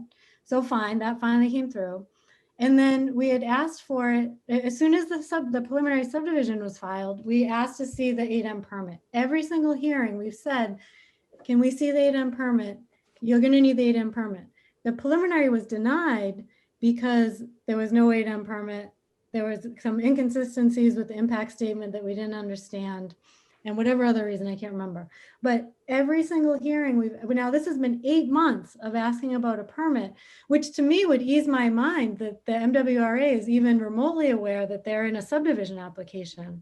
I understand. I understand your point, but you know, with all due respect, the only way to get an 8M permit for the subdivision is to give up the 8M permit for the driveway. You can't have both from the MWRA. It's similar to what the Conservation Commission is saying. You have to, whatever you have, you either have to amend it or get a different one and supersede it. And we're not prepared to give that up at the present time. But we're not saying that you're not entitled to it before we effectuate the subdivision. We'll provide it. in a fashion that you find acceptable before we construct the subdivision roadway. Okay. But the problem is what I'm looking at. You're telling me there's no warehouse in the subdivision plan. I'm to assume that these are blank lots because the impact statement is particularly focused on parcel H way. Even though the reports show other impacts with a warehouse, I am to assume that this is only a subdivision road. But I'm looking at a permit that is to an old application that explicitly says it is for that application and that land. You're asking me to not care about that, not have any proof whatsoever that the MWRA is even aware they're in a subdivision application. No, there's a lot of leaps of faith that are happening here. And I really struggle with not any sort of proof that MWRA is even aware that they're in a subdivision application. I don't know. I want to give board members a chance to comment. I feel like I've talked. Can I just reply to that? Please do, sure. Thank you. I think, and it's the purpose of the March 11th letter that I submitted, and if it would be helpful for the board, I can ask Mr. Robinson to pull it up, because the reference to the warehouse is wholly irrelevant to the issue of the easement of the aqueduct. The only thing in easement of the aqueduct is either a driveway or a roadway crossing. And the effective difference is whether it has sidewalks or not. That's what the March 11th sketch shows you. We're glad to walk through it if the board so desires. But to suggest that somehow it's tied to a warehouse just isn't accurate. Okay. That's not the sketch. So this is the application that went to MWRA.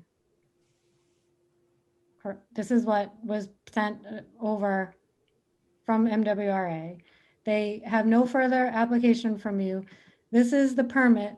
It describes the land and the purpose of what you can do with this permit. And it then gives quite a few pages of terms and conditions by which this permit can be revoked. That's all the board has. It's a permit for a previous application that has been denied. It references land that is not the same. It's for an installation of an access driveway. The plan is different. You have now widened the road. This is, what is this, 24 feet? And now what is the new one? 50 feet? Why don't we have Mr. Robinson pull the overlay up that he did? Oh, sure. I think I have that too, actually. I do have that in my files up here. David, you got it handy? Yeah, I mean, I can do it if that's all right, or. Yeah, sure. Oh, wait, hold on. Here it is. Hold on. It's just huge. Okay, is this what you're referring to? If not, if this is what you meant, that's okay. You can share. Is this what you meant, the overlay? Yes. Okay. So I'm not saying that it's in a totally different spot. I'm just saying that the only thing this board has on record is a permit that looks like this little area here, and referencing a land. Why don't you give Mr. Robinson a chance to describe how this? I will, sure, go ahead. So if you want to go to the larger plan there, sure. So this plan shows the subdivision road and the drainage easement outlined in a heavy red color, and in bold black is the permitted, the same roadway as the MWRA permit. So as you can see, I mean, they both cross the same area across the easement, and they both sort of bend up and to the right. So they're substantially similar. The same utilities go across, same drainage pattern. Honestly, the other plan, if you go to the other plan that you had up, the zoomed in view from the MWRA that they have on record file, this plan is taken from the exact same drawing file as the site plan. And this is just a zoomed in view. It's just a different scale, zoomed in with extra information that was requested by the MWRA. It's the same exact plan, slightly different view.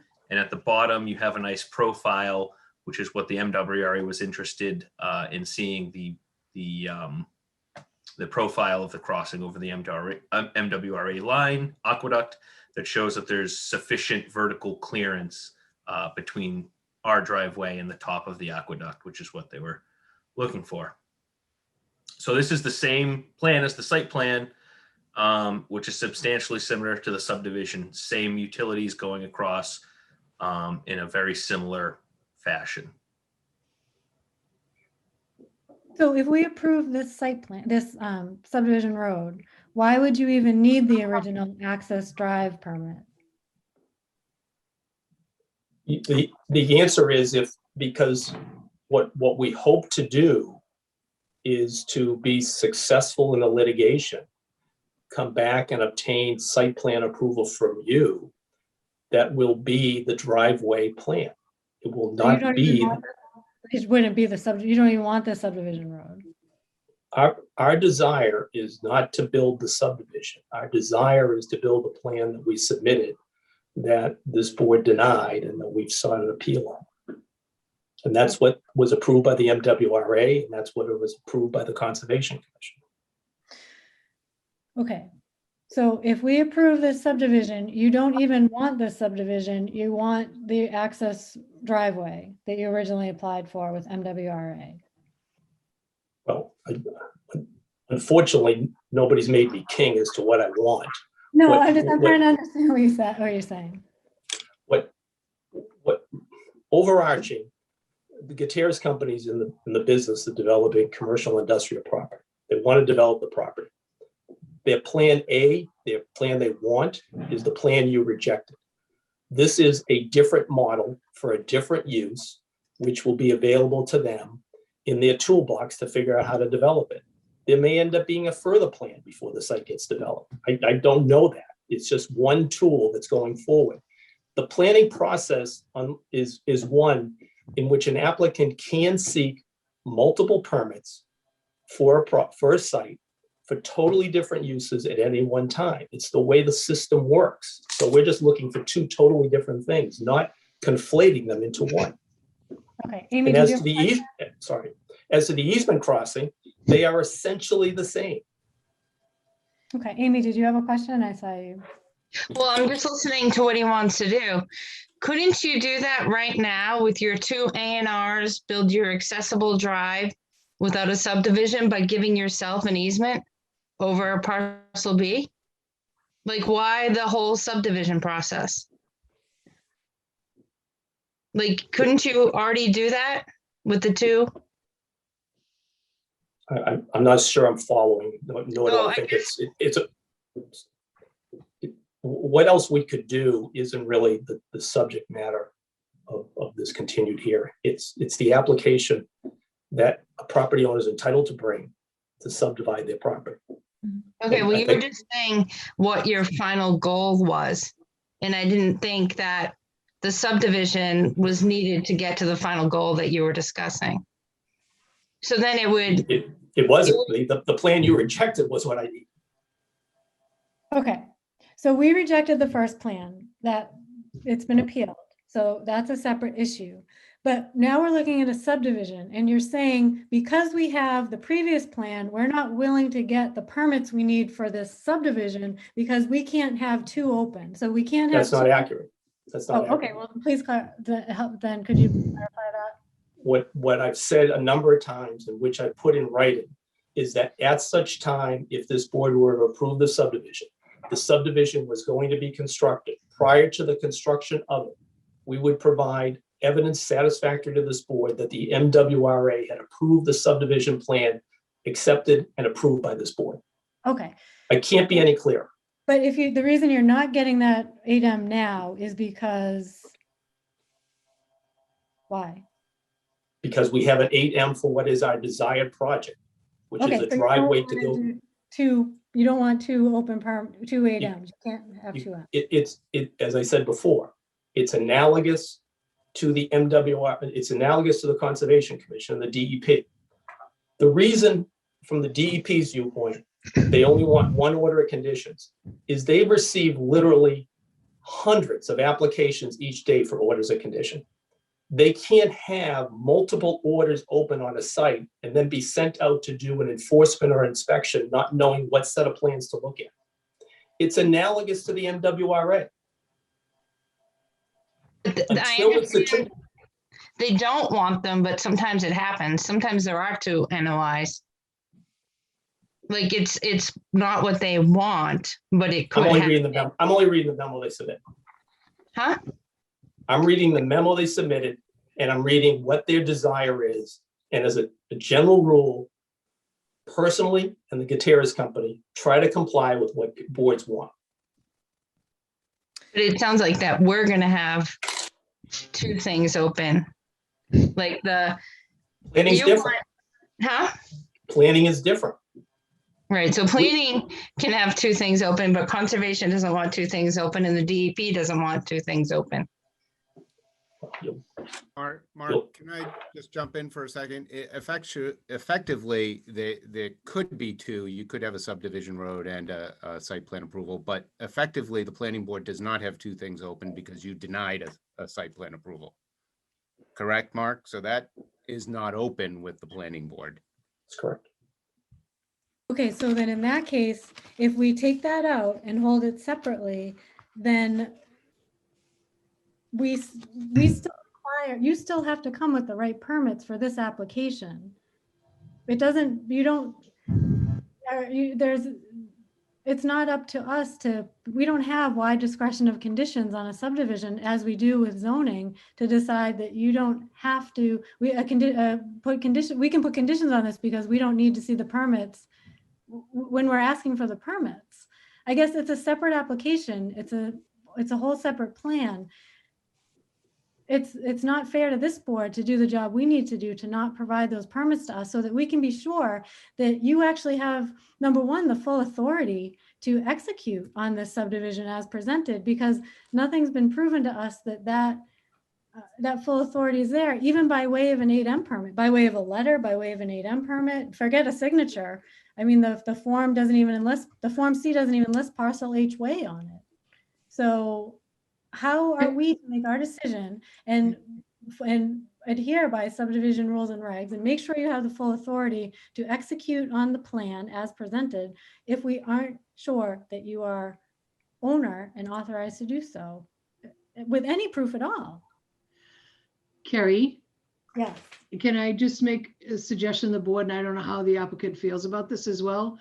Is it possible to grant a continuance to the next meeting, like I said, and ask if legal counsel can come in and guide us through this? I mean, we've had applicants before. We've been sort of at a stalled position, and he's actually helped guide the board through. I mean, we did this down the street when we had that soccer, the soccer building that they built, right? We asked him to help us guide us through a couple of issues there. And we sort of went through, we made some adjustments and we're able to move forward. I feel like we're at a stalled position right now, and I'd like to hear from legal counsel. And I think in fairness to the applicant, I don't think that's a bad thing. I think to bring legal counsel in and then ask him the questions to help answer, because it seems like the applicant is saying one thing, you have a question, and I have some questions for legal counsel on it. Okay. With regards to permits. Okay. Board member comments on that. Amy. In my opinion, I don't feel stalled at all. Like, I don't think that's gonna answer, like, I don't want to spend a meeting going back and forth with case law between lawyers. I think we have our subdivision rules and regulations and criteria, and we go through that. And I don't know, I don't want to spend a meeting going through case law, and that's just the way I feel. I don't think we're talking about going through case law. It's the question about these permits. But I think they've been answered by both sides. Like, I feel like, I don't know, I guess I feel like those have been answered. I don't have any other questions. Other comments or other thoughts? Oh, go ahead, Millie. Is there, obviously there's a difficulty with withdrawing the original permit and then resubmitting it if your appeal goes through. Is it a matter of timing and cost and paperwork that you've already submitted? Is that what that one's about? It's trying to keep the record clear, certainly. And we think that the condition, which can clearly be imposed, particularly since it's offered by the applicant, that we produce it if the subdivision roadway is what is being constructed, achieves everyone's purpose for the purposes of allowing this board to know it will happen before the work occurs. Okay. As to, if I might, Madam Chair, as to Ms. Gillespie's suggestion, it's up to the board. But if the board thinks it would benefit from getting feedback from town council, then we'd certainly agree to a continuation, and we would extend the decision date to make Ms. Jubert's life easier also. Well, I mean, from my perspective, I have received the message in several ways and forms that it is fair for us to ask for some sort of proof of ownership. And we've asked for that many times, and there seems to be none coming. So if we're to continue, we're looking at May, because we just stacked up our April schedule with the previous two applications. So now we're looking at extending this to a May date.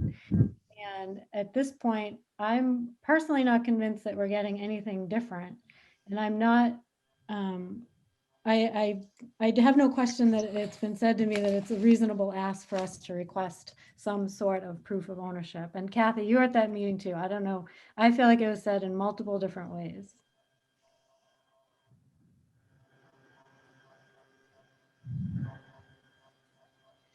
I can't hear you. Well,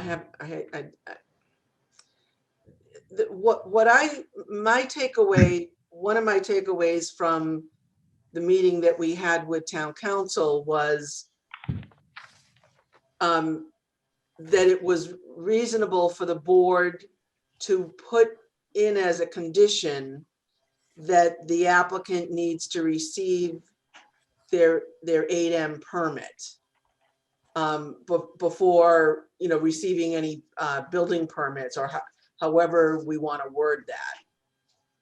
So that was definitely one of my takeaways when we met with town council. Yeah. Was that it wasn't necessarily that the 8M permit had to be issued ahead of time, but that it was common, for the board to put it in as a condition that proof of, or however we word it, but it's a condition, that 8M permit has to be produced again prior to building permit, prior to construction, prior to occupancy permit, however we would want to word that. Yep. So I think the 8M permit piece itself was fine as a condition. I think what I was suggesting is that perhaps that could even serve as the proof, if we weren't to get a letter or a cosigner. So I think specifically he said that they should be able to issue a letter, whoever the owner is, the owner of record, which I did pull up from the Registry of Deeds and is the Commonwealth, to issue a letter that says something to the effect of, we understand this subdivision application has been submitted. Our property is shown on it. We have no objection. And it would be appropriate for this type of, whether it's a letter, and I had asked, well, what form does that come in?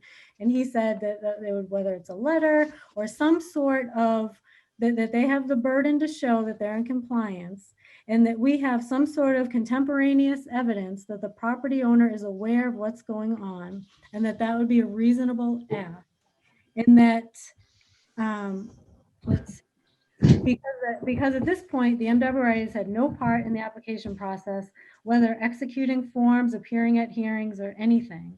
So it would not be an excess of board authority to request some sort of proof, whatever that proof may be.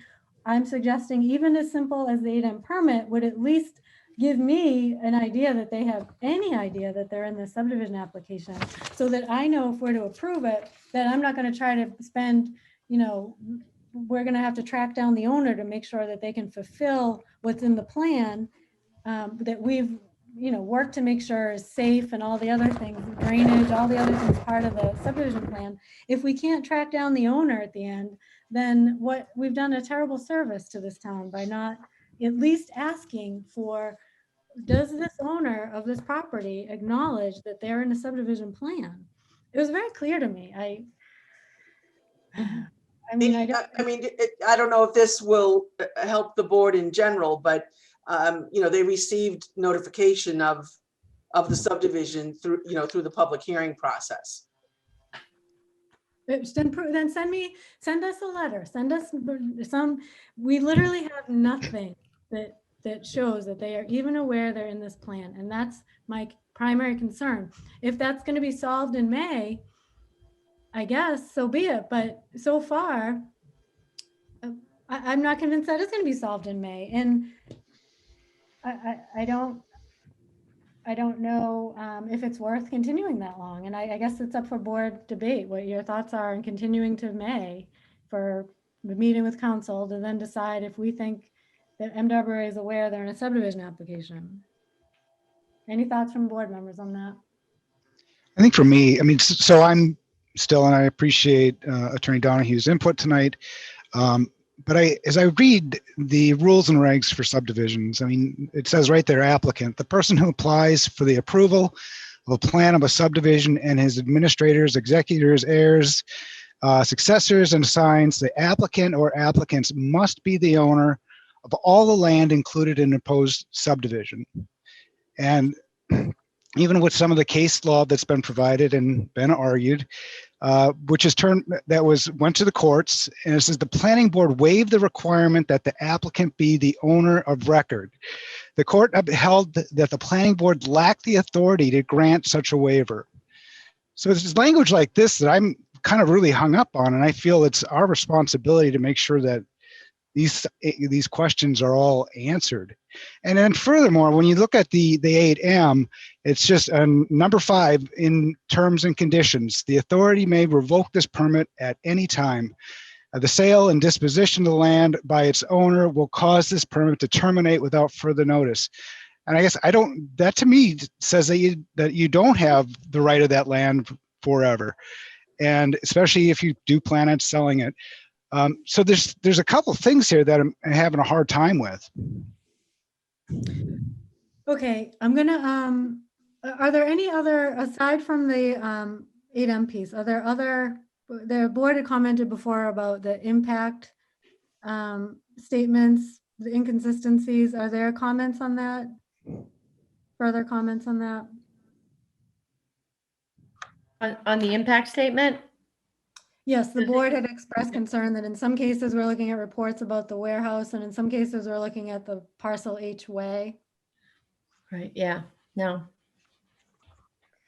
So are we to consider this to be parcel H way only, or are we to consider a warehouse is involved with this, because the reports are very different? So if you could just maybe clarify that piece of it. Well, the only application for approval is for the way itself. Any use of the land fronting on the way would be subject to further review and approval by this board or other boards when that happens. So it's a little difficult, particularly where the use is not as clear, by way of example, as would have existed for a single family residential subdivision, to try to understand what the impact statement relates to, because obviously a road itself doesn't do anything. So we try to provide some color based upon an expected use of the site, but certainly that use is not part and parcel of your approval in any fashion whatsoever. Okay, were there any other questions on that, or is it just a matter of clarifying? I think it's just a matter, for me, it's just a matter of clarifying.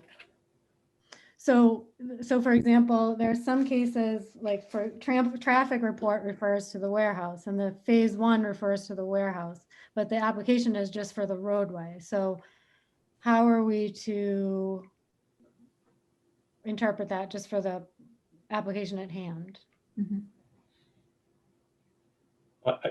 I guess I would pose the question back to the board. To the extent your regulation looks for a traffic impact analysis for an approval that's limited to a roadway, what what type of data does the board expect one to use to be able to extrapolate that analysis? Oh, Amy, go ahead. I guess what I would do is if you're asking for a subdivision of 4 lots, give us worst case scenario on 4 lots, how they can be maxed out, how they could be used, worst case scenario. That way we could actually have an impact statement on what a subdivision could do.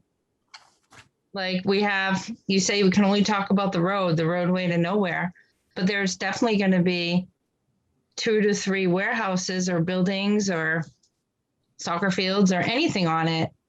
And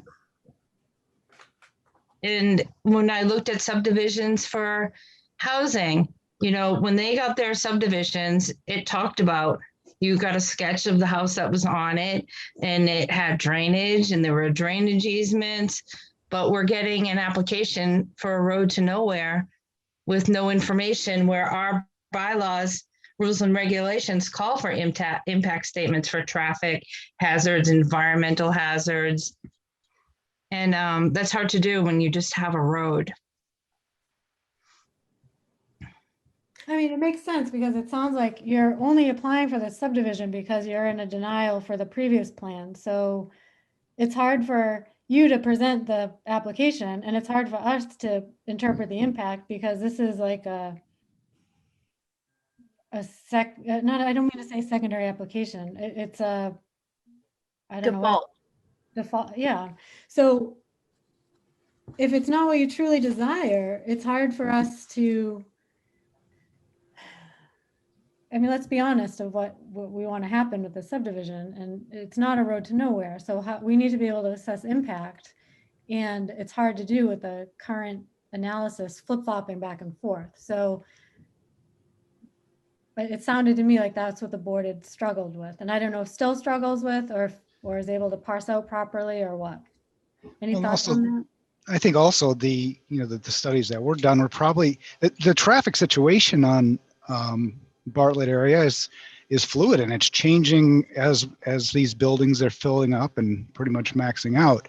And we're seeing emails of people with concerns every single day. And so those are the other things. I don't know if that was really considered in that impact report as to really the change in the warehouses there and the traffic that's taken over in the last just couple months. I mean, one of the other questions that I have on the subdivision is there I know it doesn't seem like that's the plan you want, but are there opportunities to further subdivide some of the lots further down so that we, if we can get the maximum impact, would it only be 4 lots, or is there, potential for even subdividing parcel H even more? So right now we're looking at 4 parcels, but is there a condition that we could impose that limits it to 4 lots? To take something like that off the table? I'm not sure that would help.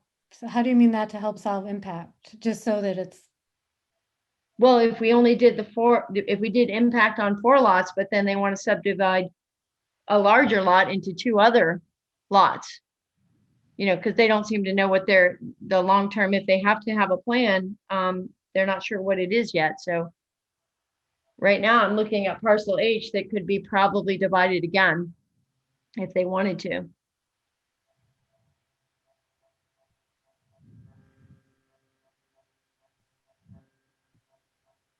I almost feel like we either have to make a decision or continue it till after the appeal, if that's what they're waiting for.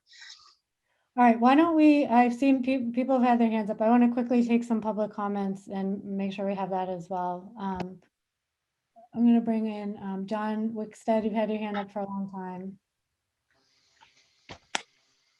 Hi, it's John Wickstead from 2 Sturbrook Lane in Northborough. As the board knows, I'm represented by Benjamin Timon, who's also on this call, and I would defer my time to Mr. Timon, if that's okay with the board. Okay. Attorney Timon, you're on for comments. Thank you very much. Benjamin Timon, who represents the Wicksteads. Oops, you're on mute for a second. Oops, Attorney Timon, you're just on mute. Can you hear me? Oh, yep. Go Okay, ahead. sorry about that. Ben Timon for the Wicksteads. I joined the meeting late, but I've been on for the last 15 or 20 minutes. Long enough to hear a couple board members say that the last thing you want to hear is an explanation of case law, so I'm not going to do that. Take a cue there. I did send in a letter on February 25th, on which I did lay out some of the basic precepts of subdivision requirements like this one that require all owners to be applicants.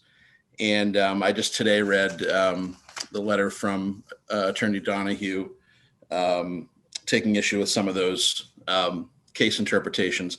Again, I'm not going to go into depth, only to say that the basic principles that I laid out in my letter are absolutely the case, and the important ones to keep in mind for the board, respectfully, are that this type of requirement regarding ownership has been upheld repeatedly by the courts. There is the one case where the appeals court found, as I think members Zitten just mentioned, found that it was erroneous for a waiver to be granted. And of course, as the board knows very well, it has tremendous discretion to deny waiver requests. So here we have, a rule that is completely enforceable, has been upheld by the courts, that the applicant has said pretty forthrightly it's not going to comply with, at least not now. So they don't want to even go to the MWRA to get a new 8M permit because they want to hedge their bets with respect to their appeal. That's not the board's problem, and the board has, again, all the discretion in the world to not allow the applicant to have these range of options, but rather to just simply require the applicant to meet what is a very straightforward application requirement. They haven't met it for the reasons that the chair has mentioned and other reasons. They don't intend to meet it, and the board has every right to not waive that requirement. And I think from my client's perspective, it would be, a tremendous waste of time and resources for them and for other neighbors to have to kind of, go to the barricades every time and come to these meetings to fight something that is fundamentally a deficient application and shouldn't go forward for that reason. Okay. Thank you for commenting. I'm going to move you back to an attendee.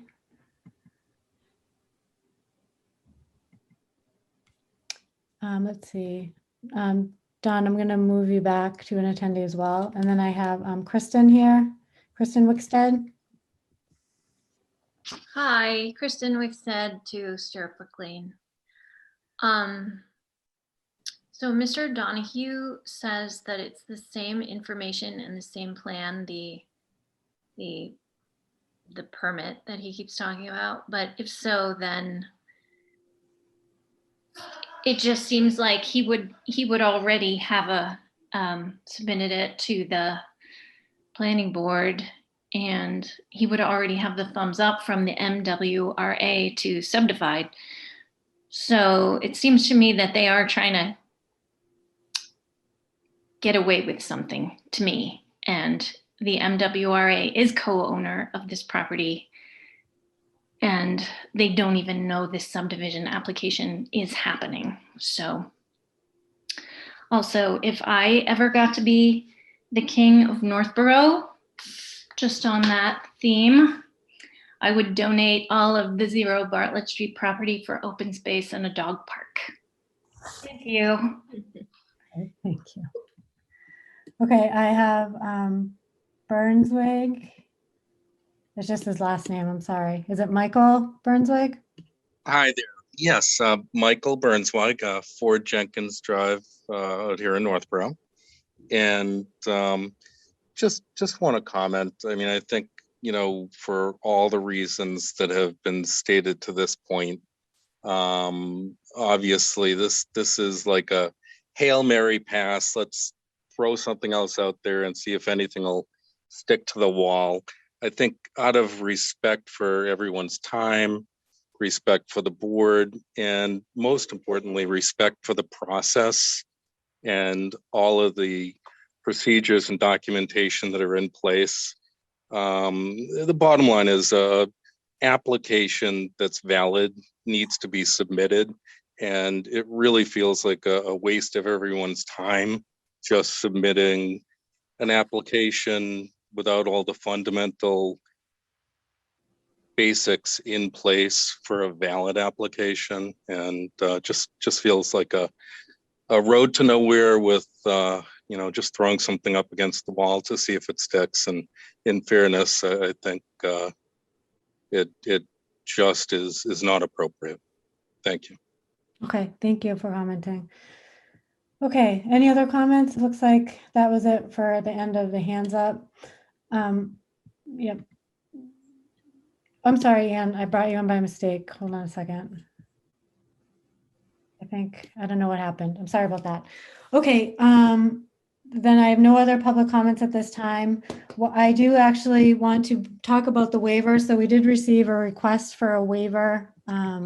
So why don't we take a quick look at that? We have in the last letter, let's see. Just give me a minute to pull that up. That would be from the 15th, I think. Yes. Here we go. Okay, so I'm going to pull up a waiver request. Okay, can everybody see the waiver request? I think everybody received a copy of this. Mm-hmm. Okay, so regardless of any sort of case law arguments or positions on it, the applicant stands by their position, but also at the same time would like to request a waiver that the owner, let's see, I won't read it to you word for word. I'm just reading it over again. All right, so that does not have to be identified as an applicant on Form C or sign it, anything like that. And then again, stated the condition component of that it would be a condition. Any questions on this waiver or thoughts on the waiver? So obviously, in our rules and regs, we can waive strict we can waive strict compliance with our own subdivision rules and regs where such action is in public interest and not consistent with the intent and purpose of subdivision control law. Determining whether a public waiver is in public interest, obviously that's what involves a large measure of discretion, and just making sure that we consider, obviously it's related to whatever's in the public interest. The applicant has expressed that the reason is it is in the public interest so as not to deprive the private landowner of the ability to subdivide its land due to the absence of the signature. So that would be what's in the public interest. Are there any comments on the waiver or questions on the waiver?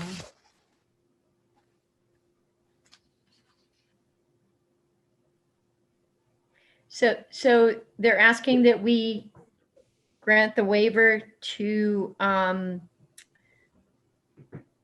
not comply with the signature of the owners? Right, so in our rules and regs, we have ownership is a requirement, and they requested a waiver to waive the ownership requirement. And that is in our jurisdiction? So yeah, in our rules and regs, this goes back to the conversation about whether, defining what an owner is, defining what an applicant is. It's in our rules and regs that the applicant be an owner of all the land in the subdivision. So that's outlined there. And then we're allowed to give waivers. Whether or not we can waive ownership has been debated. That's what's been debated in the courts, and what each side has said you can do, you can't do. But really, granting a waiver is certainly within the discretion of the board if we feel that it's within the public interest to grant a waiver. So that's something we'd have to discuss if we feel like granting this waiver serves the public interest and doesn't deviate from the purpose of subdivision law. May I be heard? Oh, please. So I guess a couple of things before you vote on the waiver, if that's where this is going. At least one member has suggested a continuation so that you can have some direct discussion with town council. And we're open to that extension. I think it would serve you well. It's also been suggested this evening that perhaps some form of other written documentation might help the board in this fashion. There was reference to a letter from the MWRA that they were aware of the subdivision filing with no objection. That's not something that we have reviewed or sought, but if the board believes that that would be helpful to them in deciding either the waiver or final disposition, then we're glad to try to see if we can endeavor to see if that's a possibility from one or a couple of different state agencies. But I would urge the board to, particularly since the applicant's open to it, to take advantage of the time being afforded to get feedback on this directly from council on a particular legal issue and what the position ultimately will end up having to be if the matter goes into litigation. Okay, so by saying that you would be able to do a letter instead. I didn't say I'd be able to. I said we'd endeavor to. Okay, so if you endeavor to do a letter, we would essentially be waiving the ownership requirement. We'd be waiving the that the owner be identified as an applicant on the submitted form, so that we would be, so basically it's essentially requesting a waiver so that we could have some other form of ownership proof, whether it's a letter or whatever else. I guess I would have put it differently. What I was thinking is that if such a letter were to exist, and it's not a commitment of the applicant other than to make the effort to try to get it, but if it were to exist, it may allow the board or may give an opportunity for board members to give it fair and impartial thought prior to voting on the technicality of the waiver, which technically it requires a signature of the Division of Capital Asset Management for the Commonwealth to sign off on, which would be just administratively a Herculean task. It's not MWRA because they don't own the property. But if a letter would be helpful, then we're willing to undertake it. And I think that the board would benefit from a robust discussion, which doesn't have to involve public discussion with town council on this issue before you make a decision. Okay, so by saying that a letter is acceptable, we are waiving the requirement to show ownership. No, that's not what I said. What I said is. Right, but I'm saying that essentially by saying a letter is acceptable instead of a signature, we're waiving the showing of ownership. Showing the ownership is really showing that you have the owner of record on file on your Form C, that they've signed the document and all of that. In lieu of that, you would do a letter, which would really be waiving the requirement that the owner be a co-applicant. So what I'm really just getting at is finding, before we go all this way and effort, I'm interested to know if it makes a difference to board members. Are you willing to waive the requirement of ownership before we send the applicant on an expedition to get, if it's going to take a lot to even get a letter, before we send the applicant on an expedition, I think it's fair that the applicant understand if board members are willing to waive this ownership component to help inform what you should do next. I think it'd be a disservice to you to run around doing something and then the board says, well, we're not even going to waive that. So, we just wasted everybody's time. So I'm curious thoughts from board members on the waiving ownership in general.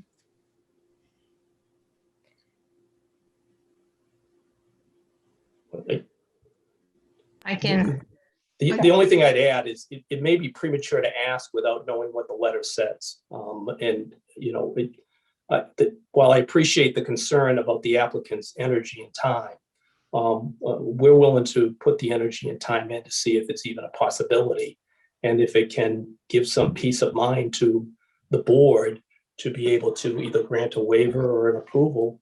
So because it's consistent with the purpose and intent of the subdivision. And I think you would benefit as part of that with a discussion with town council. But if the board. When you have the letter. Right, but if the board's not willing to give a waiver, I'm just saying, what's the point? So I'm just curious to know, Amy, you're gonna say something about what your thoughts are on the waiver. Well, I guess I'll talk to it because of what he said. So if the letter, well, I think on the application, you need the signature of the owner. So if the letter stated that they were willing to sign the application, then that might cover it. But, you know, we have specific rules and regulations, and if we waive every single rule and regulation, what was the point of any rules and regulations to begin with? Like, we follow the bylaws, the ZBA follows the bylaws, we have subdivision rules and regulations. And to me, it sounds like we're being asked to waive all the rules and regulations. And, you know, I guess that's my main point. What's the point of the rules and regulations if we're gonna waive them all? So I guess I wouldn't be open to waiving this requirement, in my opinion. Okay, other thoughts? I can't see everybody, so Millie, I see you. Do you have any thoughts, or Anthony? Well, yeah, I mean, I'm kind of stuck on this one, but I mean, it still doesn't it doesn't meet up to the rules and regulations, the specific wording. It's very black and white in the way that it's written. And I do think it's important to uphold the bylaws and to have that consistency.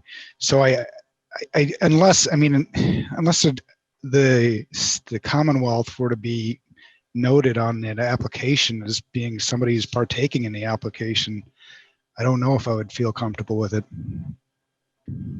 Okay, Amy? Add one other thing, it would set precedent. Anything we do will set precedent. So say I own my lot, my neighbor has a lot, and then I own a lot 2 doors down. I'm gonna ask to waive their right to the ownership to be signed on this document so I can subdivide the land on both sides. I don't know. I feel like it's also it's a slippery slope if we start waiving all of our rules and regulations because we're setting precedents. I would only point out that to the best of my knowledge, this may be the first subdivision submitted in Northborough that didn't have some form of a waiver request to a specific rule or regulation, other than this relating to getting the approval of the Commonwealth, where it is indisputable that there's an easement across the property. So to suggest that this is waiving each and every regulation, I think ignores the previous approvals of this board in which a number of waivers have been granted, as I'm sure either Ms. Joubert or Mr. Litchfield could inform you on previous subdivisions. Mm-hmm. I mean, I think that, Amy, I don't know if I don't want to speak for you, but I think what we're talking about is that, okay, we normally, it's in our rules and regs that Conservation Commission order of condition should be a part of the planning board's decision, but you don't want to do that. So we're technically waiving that and making a condition. We have permits. It's within our rules and regs that it's the applicant's responsibility to get all the permits associated with the plan, but you don't want to get that because you have this other plan that you really want, and this is your secondary plan, so you don't want to get all of you don't want to do a second wave of permits because you're still waiting for the first wave. So we want us to waive that. And then you don't want to, you're having trouble with the ownership component. So you also want us to waive that. And then we're having trouble understanding the impact statement. So you want us to extrapolate, half of what the old application was and half of what this application is. It's not just any one component that's making me uncomfortable with waiving this piece. For me, it's this entire package of we're not meeting these key components And it's technically one waiver after the other, where it's not just a waiver that you want to make your sidewalk a different size, or a waiver of width, or a waiver of something that has to do with, I don't know, the cul-de-sac. These are all things that have to be provided as part of the application that we're now asked to waive. And it's a lot to ask the board to, as part of our role to be in strict compliance with our rules and regs, and we're being asked to waive several of those. I view that as making the level of discomfort. I don't know, Amy, did I speak for you, or? No, that's what I was thinking too. It's not just one, it's the traffic impact, because we're not going to talk about the buildings that are on there. And like you said, it's all the different ones all combined. Like, because I've read all the subdivision rules and regulation, and you go down the criteria. And I guess that's what we have to vote on. And I think we should vote on the criteria. And I think this is, we've had plenty of time. Like you said, the preliminary started in July. We got this in December. I think as a board, at least for me, the questions seem to have been answered. I'm just going to switch over to the Form C. So this is your current Form C for the parcels, but not parcel H way. So these are the deeds. This is the deed reflected, but not that particular. The aqueduct portion is not, and you recognize that you don't own that. So what you're saying, what you would provide does not change this Form C. This stays as is with, these are the people responsible. So when we sign, if we approve this subdivision and we ask there's some sort of, bond or covenant or way that you're going to execute, prove to us that you're going to execute this as presented, and we need to see who the people are responsible for that. This is where we come. This is where we go to, right? This is where we see who are the owners of this, who's responsible. And to not have the owners listed, I think creates, it doesn't serve the purpose of the subdivision control law in my mind. And that's what I struggle with in this waiver, in that it doesn't, I don't think that I'm looking to waive the ownership requirement. I don't think that would be something that I will end up looking to do for several reasons. So I don't know any other, Michelle, I do. So I guess I'm trying to understand, Carrie, are you not willing to give the applicant a continuance to the next meeting to invite town council to discuss these discrepancies or these concerns, or I'm just for wondering clarification? if we have to wait until May, Yeah. and the board is not open to the waivers, then what are we coming back to do? I want to make sure if we're coming back because there's something here that we expect, or how we're going to move this forward. If the board is thinking, well, yeah, I do want to give that waiver, then that's one thing. But if a majority of the board is saying, I don't want to waive that requirement, and Well, I don't understand why the board wouldn't want to understand, or would not want to hear town legal counsel. You had a conversation with him and Kathy. I didn't have it, Millie didn't have it, Anthony and Amy didn't have it. So I guess what I'm saying is we've gone down this before, where we've been in a predicament where we've relied on legal counsel to help work through some issues. We most recently did it on the indoor soccer fields that were just down the street, and we were able to get resolution there. So I understand what you're saying. I understand what the applicant's saying, and I understand the recommendation to bring in legal counsel. I just don't understand, after talking about this for well over an hour and a half now, why we wouldn't consider just extending the meeting and then having legal counsel come in and talk to us about it. If legal counsel says it's within your jurisdiction to not grant this waiver, and here's the reason why, and here's how I can advise you, then he can help guide you on that. I just think it's worthwhile having him participate it, because certainly you and Kathy had a conversation with him to help sift through some of these questions. And I feel like we're going over the questions over and over and over again. And I just think it would be helpful. Okay. And We've he done it told us- before. I wouldn't recommend it had we not done it several times before. In my opinion, though, we met with legal counsel 2 meetings ago and he explained waivers and special permits and discretionary and that it was up to the board. It was for a different case, but it's the same thing. Like, to me, I feel like we've already gone down that road 2 meetings ago. So now we're going to kick the can out to May to go through the same discussion. I mean, I guess it's up to the board. If the board wants, if we feel, if people are considering a waiver on ownership, then that's one thing. If they're, and it's worth the continuance. If they're not, we're going to send the applicant on a wild goose chase. And then we're going to come back in May and tell the applicant they just wasted their time. So is the wild goose chase worth it? I guess that's the question I'm asking the board. Well, you also asked the applicant to go resolve some of this with the state. And so maybe that is part of their wild goose chase, but you asked him to go try to resolve this through the state. And their legal counsel already said, we'll do our best to see what we can resolve with some of the information that you're looking for.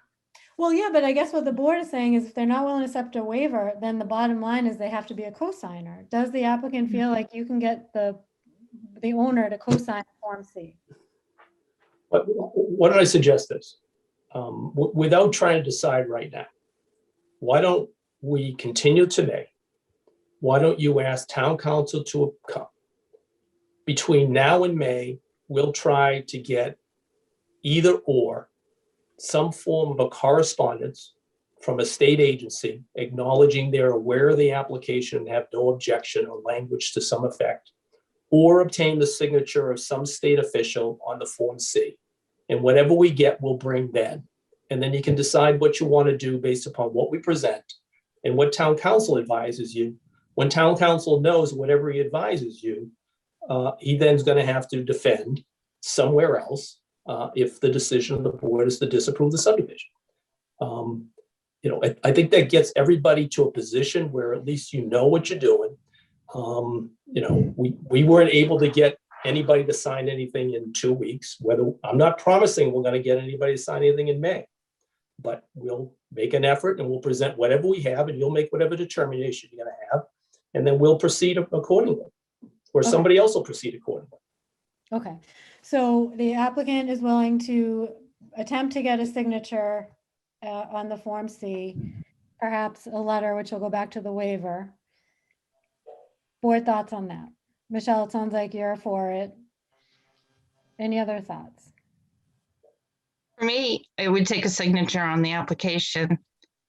And I really don't think I need town council because I feel like we just discussed it 2 meetings ago. Waivers and special permits. I don't think town council is needed. Okay. Anthony? I am. Before you start, are you saying because you don't, so you overall you don't want to continue, or you do want to continue? Amy?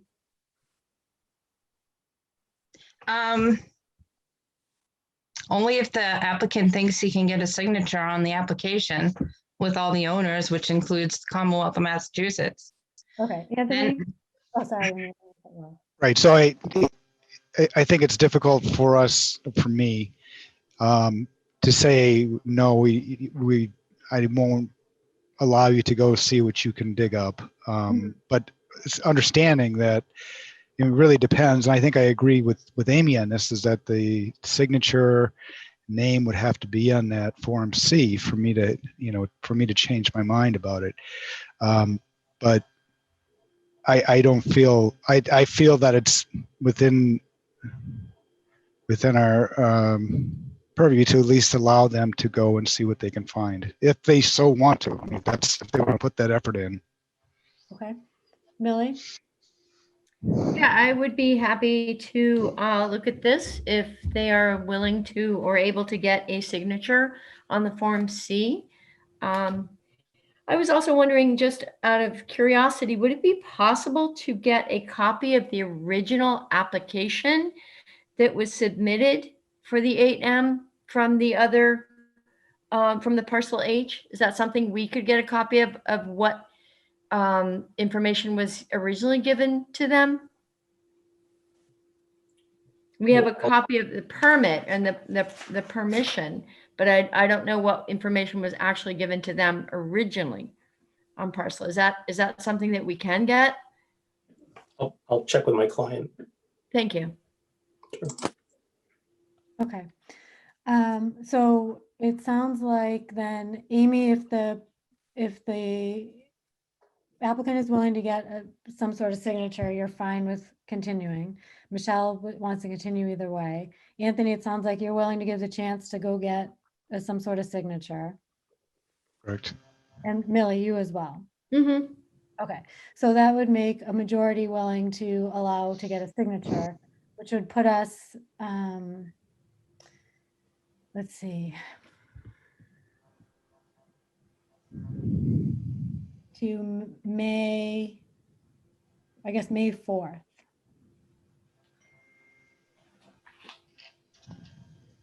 So we would need an extension through that. So the next available hearing is May 4th. So the extension, I don't know when the right time is to set for that. This time it was the day after. I don't know if that's, is there only a certain number of days for an extension? So maybe through the 7th? I'm not sure. What makes sense for timing? Kathy, do you have any input on that? We'll extend the decision date out 2 weeks after that. Okay, that's great. So we would be looking at May 4th. Do you foresee any, Kathy, we don't even have anything on the agenda, I assume, at that time. No, you don't. It's right after town meeting. I was gonna suggest a little vacation. Me too. But that's fine. I mean, if you want to continue it to May 4th and then have the applicant, what did you say, two weeks out, Mark? Yeah.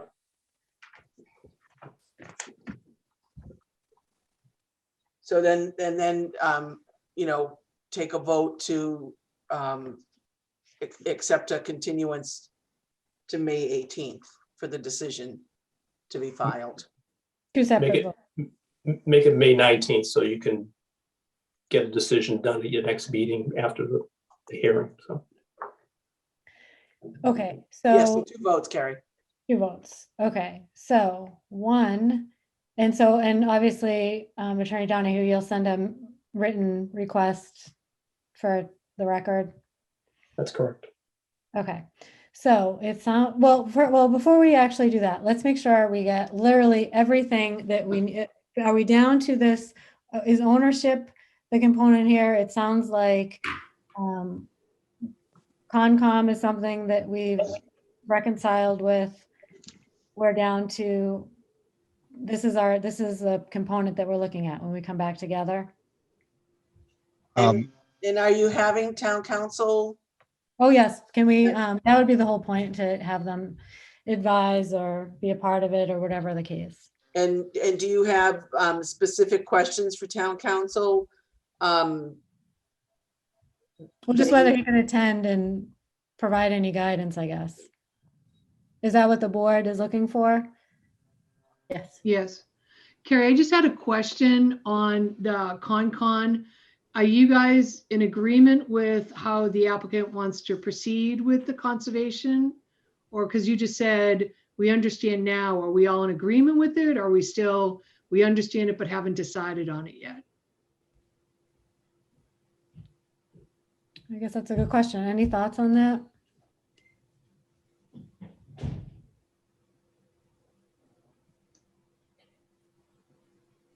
I think that, well, the tough part is not knowing where we are. So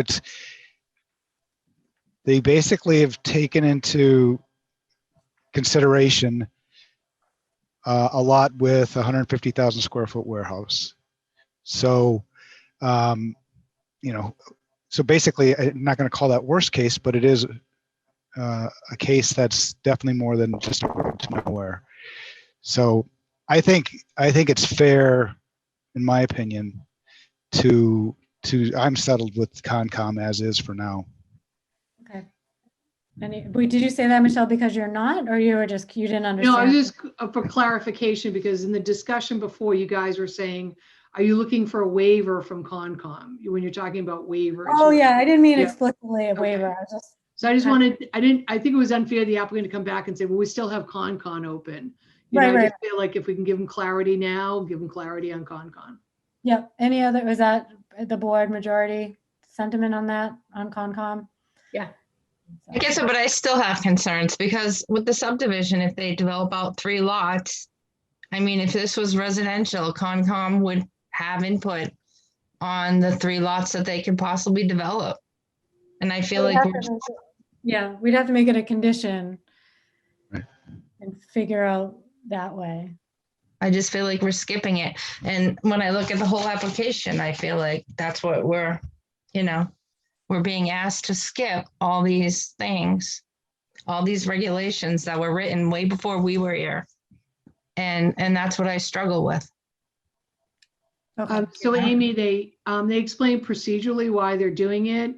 And I understand you're stating your concern is if it was more than one, you know, if they're going to have like 3 warehouses, what do we do now? Should it go back?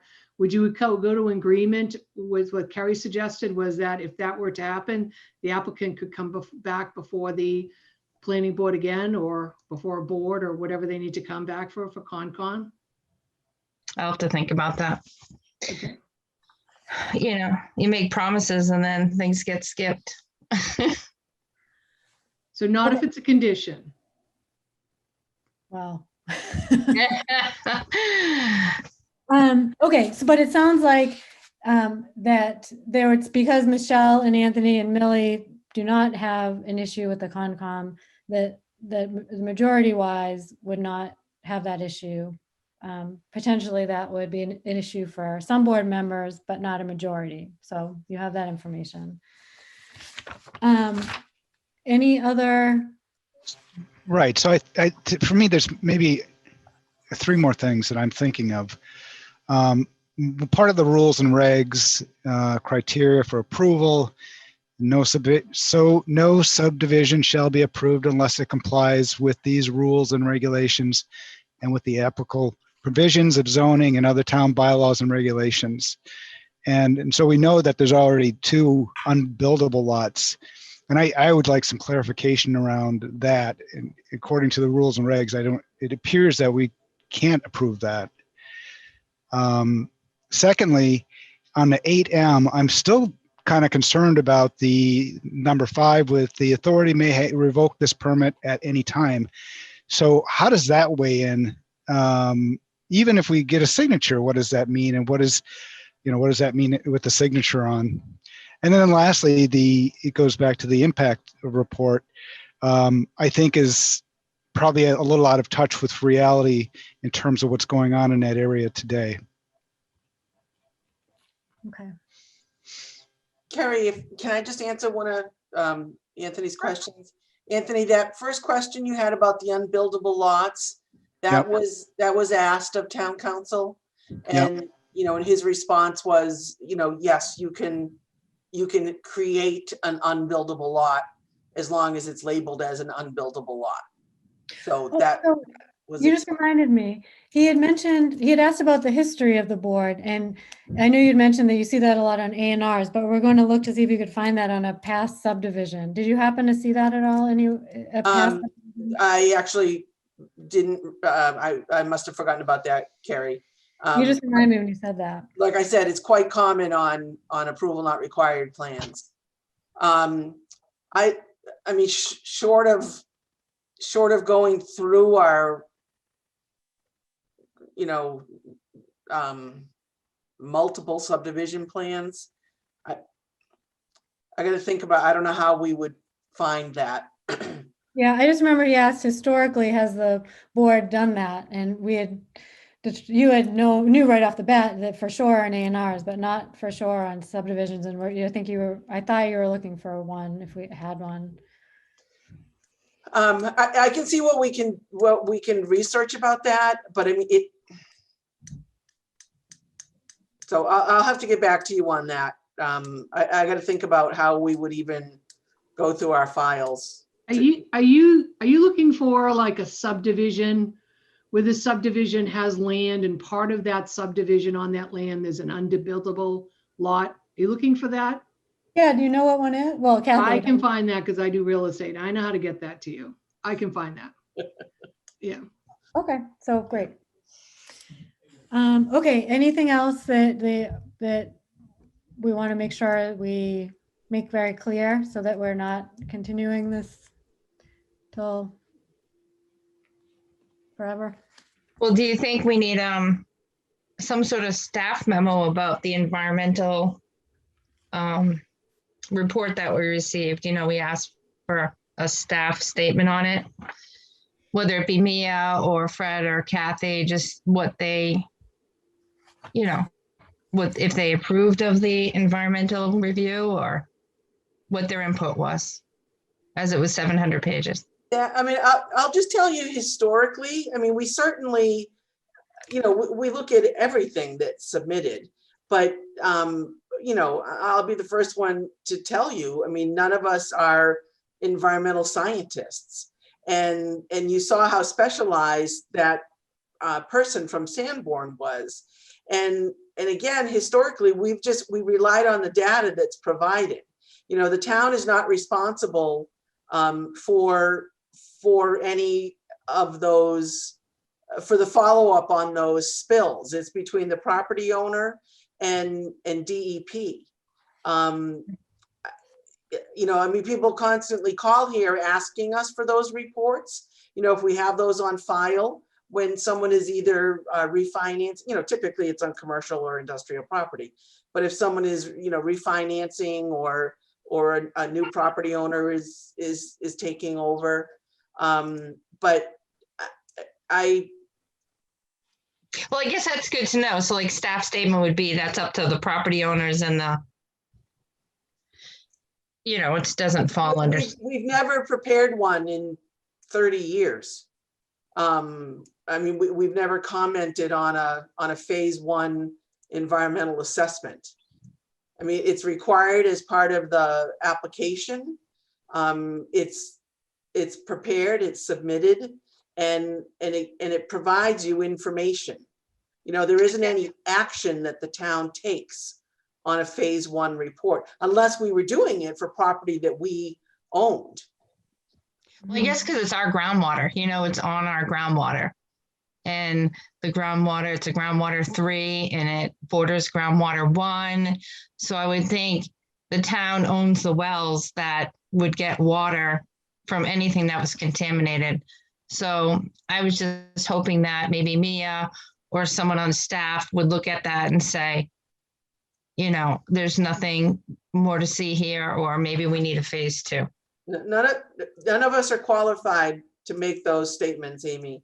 And it's the DEP that determines whether a phase 2 needs to happen. Okay. Okay, so we have this report. It includes the opinion and shall include not only, okay, yep. All right, so we do have this. We don't have any real actionable, I don't want to say actionable intelligence, but there's nothing, we're just looking at it as part of the application. We know that there are hazardous substances or petroleum products. We know that it's been identified, the site has the subject site has the REC on it. But the phase 1 report is also related to the warehouse. So again, we run into that issue of a disconnect in the old application versus new. I guess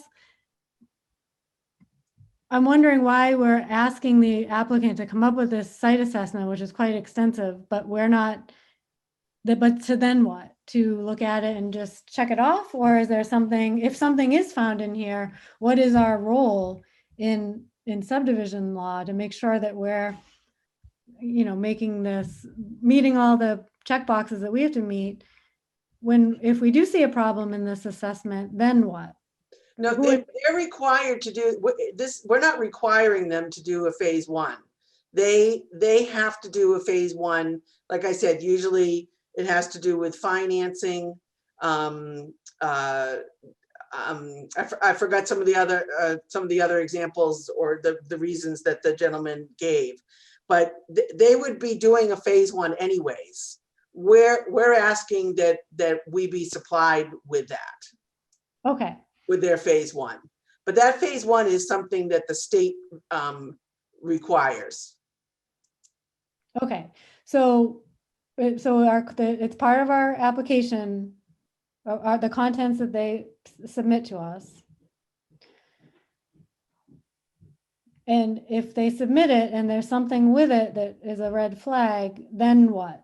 Just noted, duly noted, or what are we to do with this information? Well, I think as the gentleman explained it at the meeting, he talked about how, again, it's between the owner of the property and I believed it was that it was DEP. Maybe Dave Robinson can correct me if I'm wrong. It's under our purview to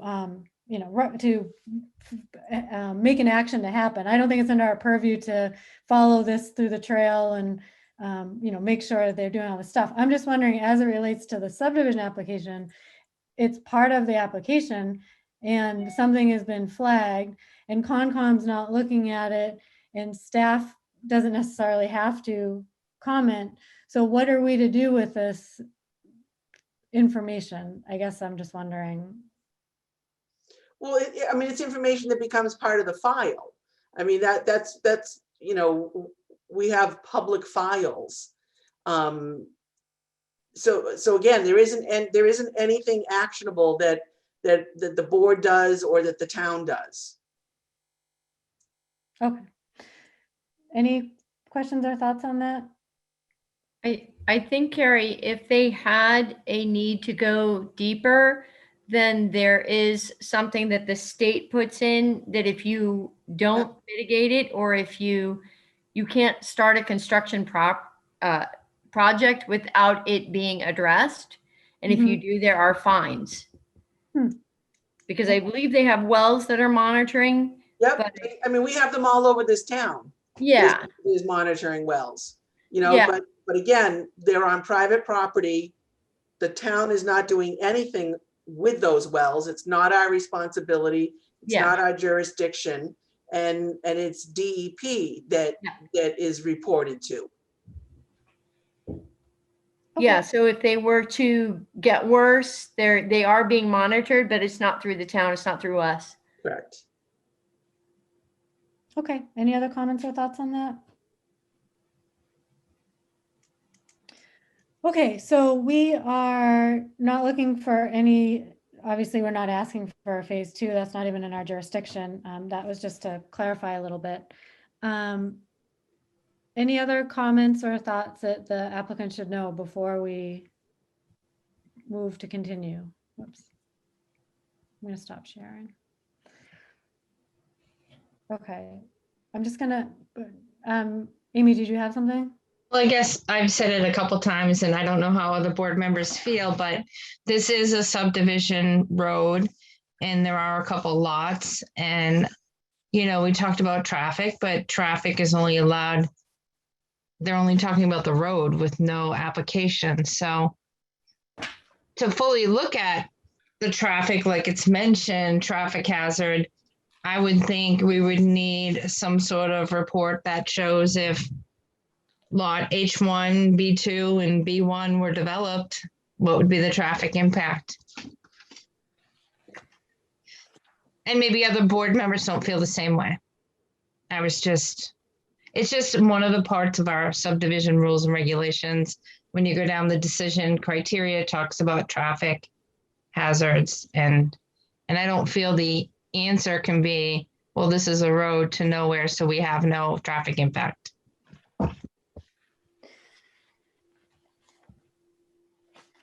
Yeah, I think the traffic, the plan that we have, I think there were still some issues with it in general. I didn't think it properly reflected what we actually do have there, but I don't really know how to solve that or how deep we can actually go into that.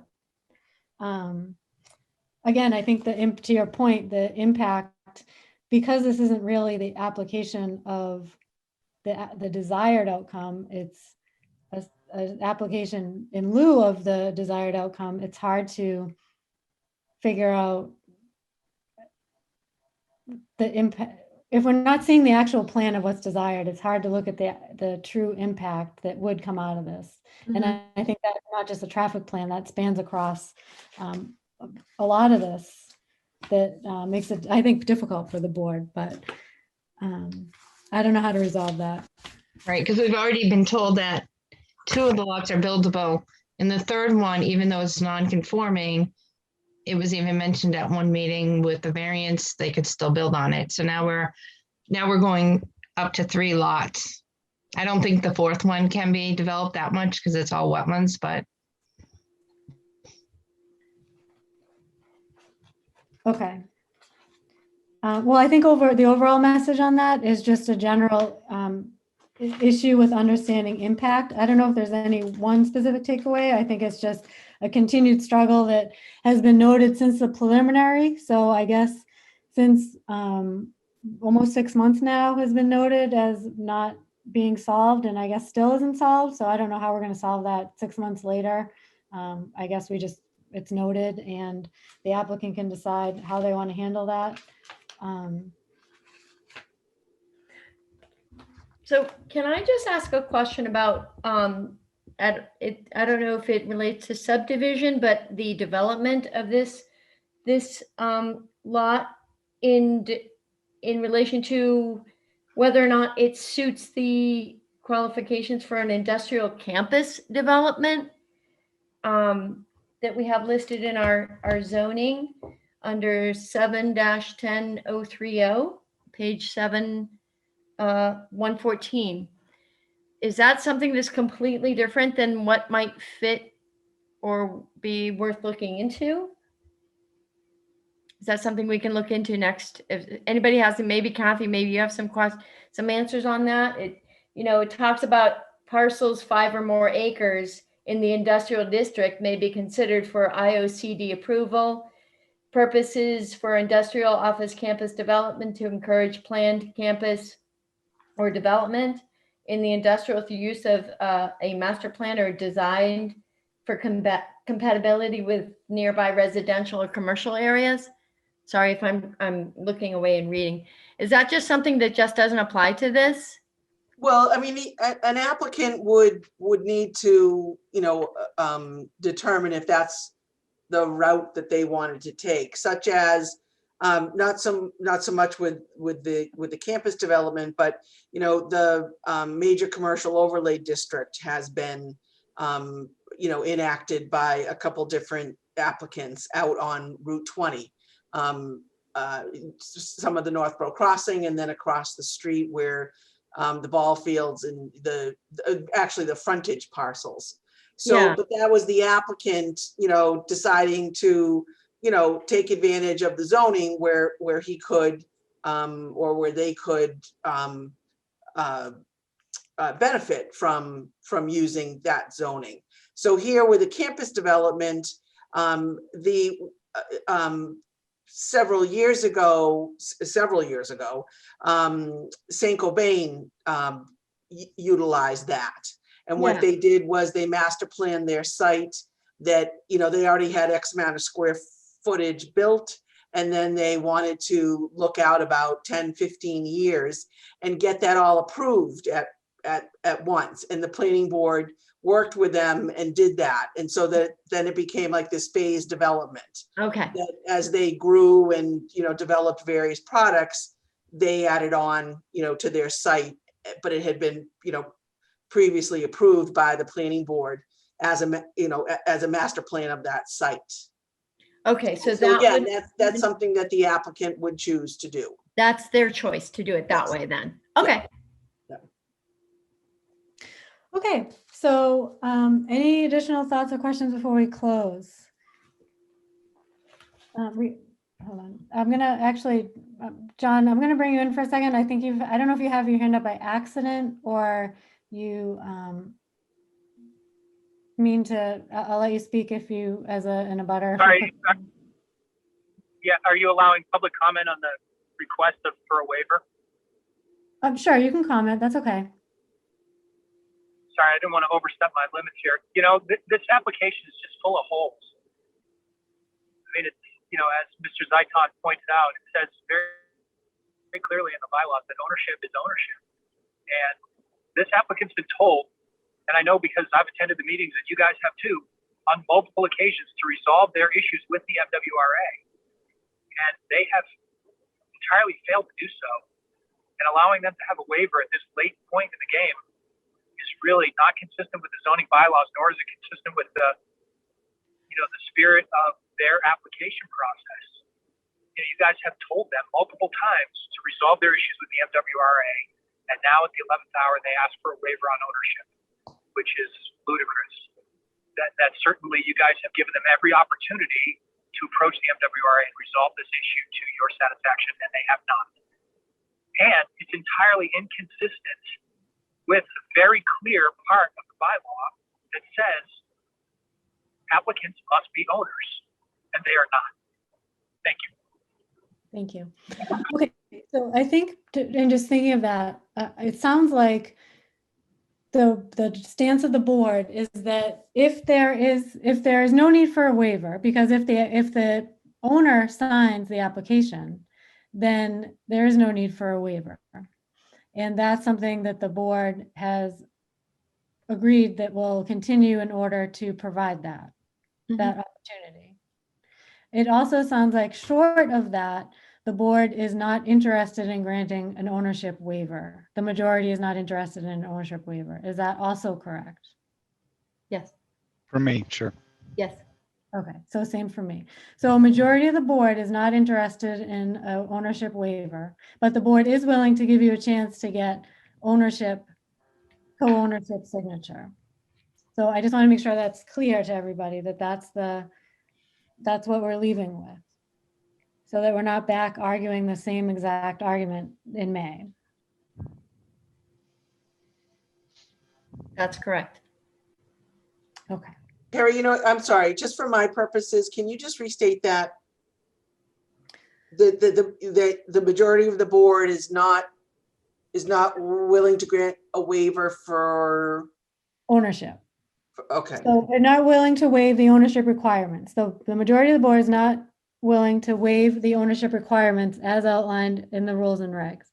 But the board is willing to give the applicant the chance to get the the applicant to co-sign on the Form C to show as an owner.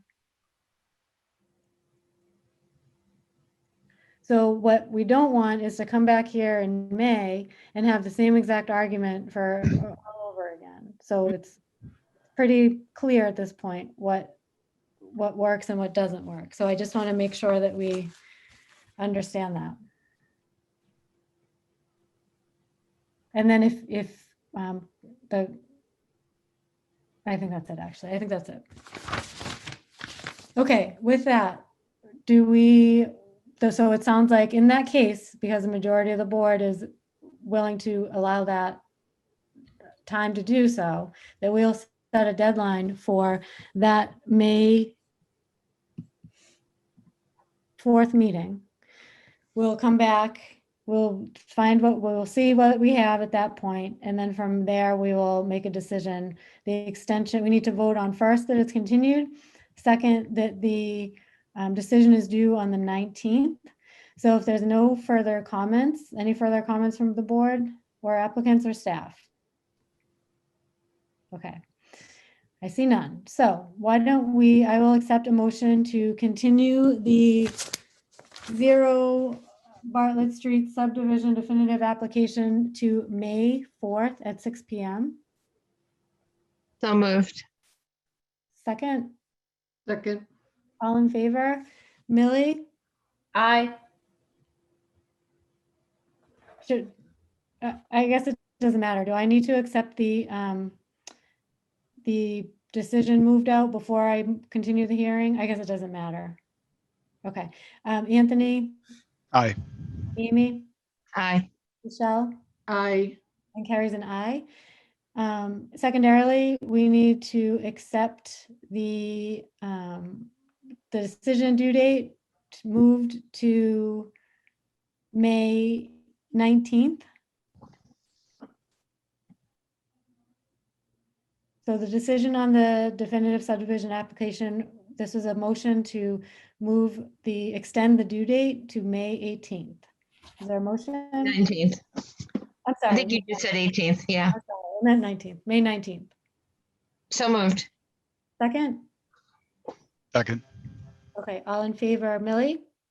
Aye. Anthony? Aye. Amy? Aye. Michelle? Aye. Aye. And Carrie's an aye. So then we will look for a written confirmation of that, and we can file that with the town clerk, and we will be prepared to see you back in May. Thank you for your time. Okay, thank you. Thank you. Thank you. Okay. We don't have too much time remaining. That ends our public hearing. So we are now down to the whole business. Why don't we quickly just take a few minutes to look at the January 19th minutes, because we're a little behind. We didn't get to view them last time. We continue them to today. Were there any modifications to the January 19th minutes? I had some that needed clarification. I don't know if we want to just go through that page by page. Sure.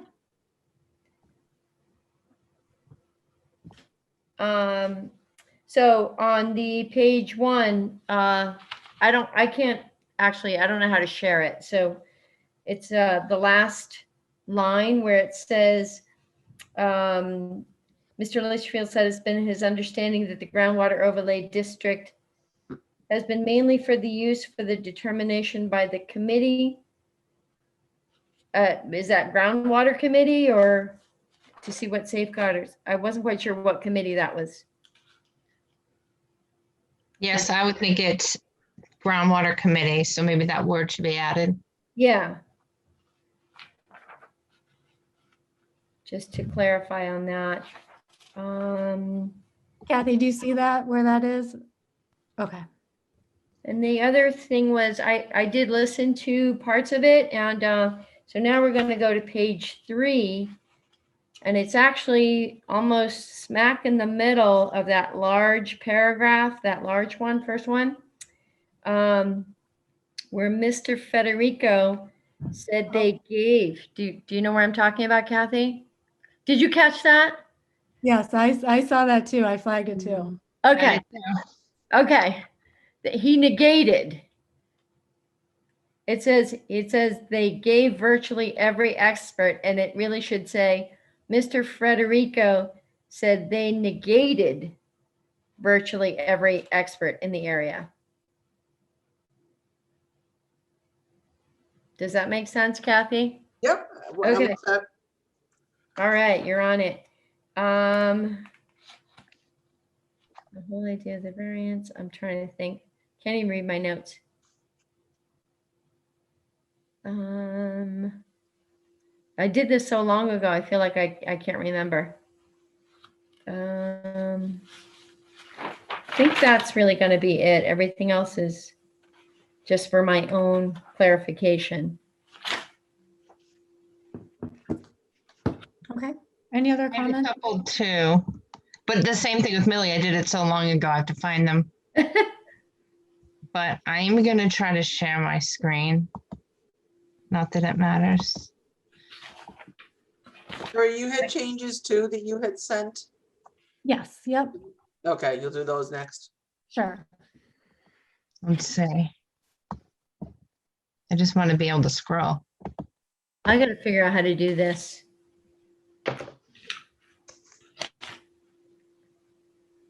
Okay. Hey. Did it change on the screen? mean? Changed on my thing. Wait a sec. Okay. So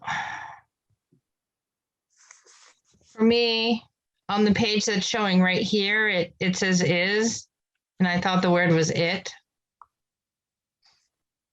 What Does page it? are you on? Page three? Let's see. Page Yeah, three? must be page 3. So, and then I said confusing sentence, but Millie just clarified that. Yeah. Wait a minute, Amy, you're not lined up with the printed version, so I don't know where. Oh, She's on, probably because I added the review, it changed. so she's on the top of page 3. Ms. Backstrom asked if, Part of it, okay, I see it. Yeah, Yeah. right before it says is, I think it's supposed to be it. Yep. oh, good. Okay. Okay. And then under the Mr. Federico that Millie just changed, I don't know if my computer changed this. I didn't go back and check. But is this what she said? There was a lot of back and forth. Yeah. Maybe it says there, but maybe my computer says RE. There was a lot of back and forth and a memo from another. Yeah. If it already says there, then it's fine. Okay. Then I'm going down a couple sentences. Mr. Federico asked, what is he supposed to do when someone comes up? She said nothing. Like, I just wanted to take out the she said nothing. Like, it just seemed like in some places there were, I don't know. To me, it didn't make sense when I was reading it before. Right, because you don't know if that's an answer to the question, what are we supposed to do? Nothing, or that she actually said nothing. Right. So because I didn't want to go back and listen to it all, I thought, no, maybe just take it out. Yeah. You must be tired. That's really funny to me. I know. Or she said it is just the same. Yeah, just take out. Oh, I do remember. Was this me actually? I'm sorry. I'm Yeah, making it you. joke and not being serious. Okay. So he was concerned that what this was going to do is create like a whole extra set of process for him. And that was his concern. So I was just saying to him, it wouldn't do anything. There's no additional work for you. It wouldn't change it. I mean, you could take out, she said nothing and it wouldn't really change anything. I think it's fine to strike that. It doesn't change. The answer is there's no additional work. Okay. I just didn't know if that sentence made Jumbled. sense to you guys. Yeah, you could take that out. It's fine. Okay. And then I'm going down a couple paragraphs to craft breweries. And where Miss Paretsky was trying to figure out how to use open warehouses or places in industrial, it was in the industrial district. Just seemed like it made more sense and it in industrial than in an industrial. Okay. And where she said they seem to have 2 different uses. I'm not sure what that even means. It doesn't seem like it fits there. What has 2 different uses? Like, I think because it summarized some of the parts. I don't know. To me, that didn't make sense. So I was just taking it out. Yeah, I think it was more like they seem to fit the 2 different uses. But you could just take it out. Okay. So then, let's see.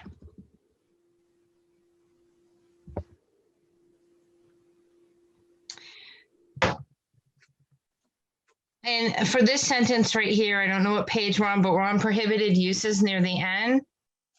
Mm-hmm. And I thought where it says Ms. Paretsky said they were going to review up to N on the provided example list. Because it doesn't make sense if you read it, if you don't know what N is, if Oh, you're yeah. reading this. So Ms. Paretsky said they were going to review up to N on the provided example list.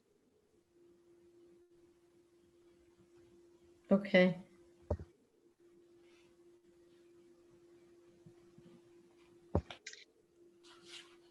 All right. And then for the next sentence, as Ms. Baxter said, P incorporates everything in the entire list. So why do you need the list? And then Ms. Paretsky thinks there are different opinions on what comes in. And I just changed that to what is allowed and how uses are interpreted. Like what comes in didn't make sense to me either.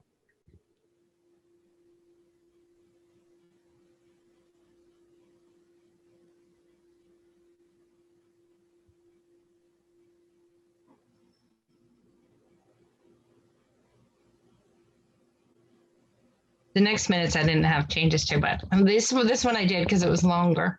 Mm-hmm. And then I'm on contractor's yard. 6, 7, 8, 9, 10, 11, 12, like around the 12th sentence, it says, what is the downsize? But I think it's supposed to be, what is the downside? Yep. Mm-hmm.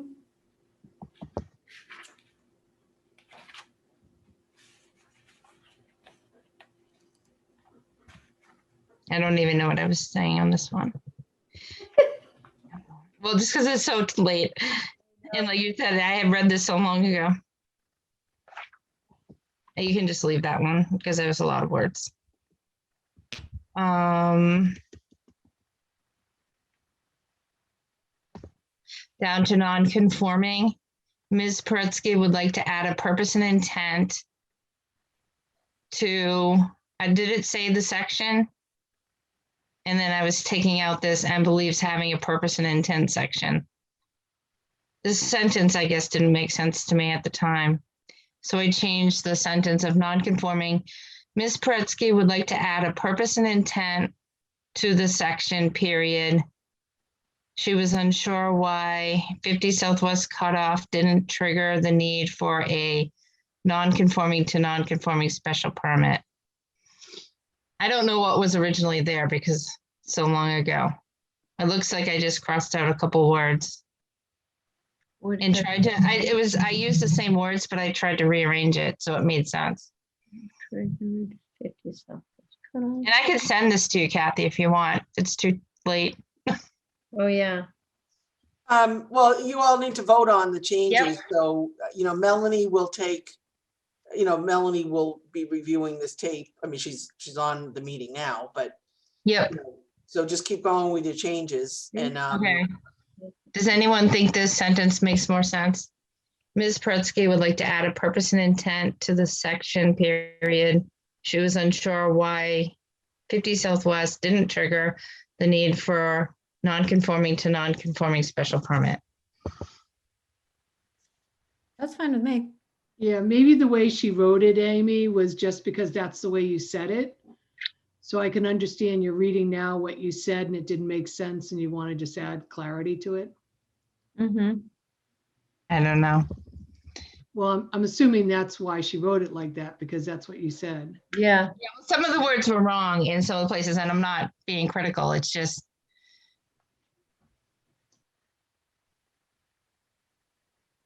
Yeah. And this, I'm at the bottom of.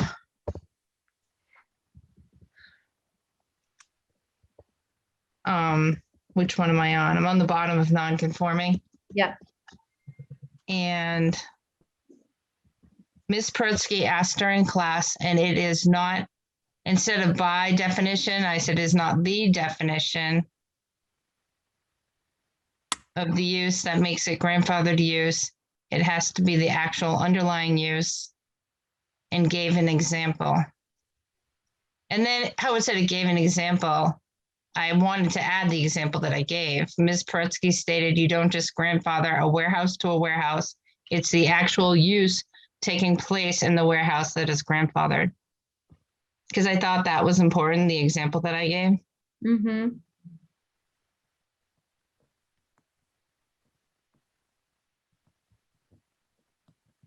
And then at the bottom it says, Ms. Paretsky said in the class she went to that if there is a change in structure, there could be something in the bylaw wording that the zoning enforcement officer can make that decision.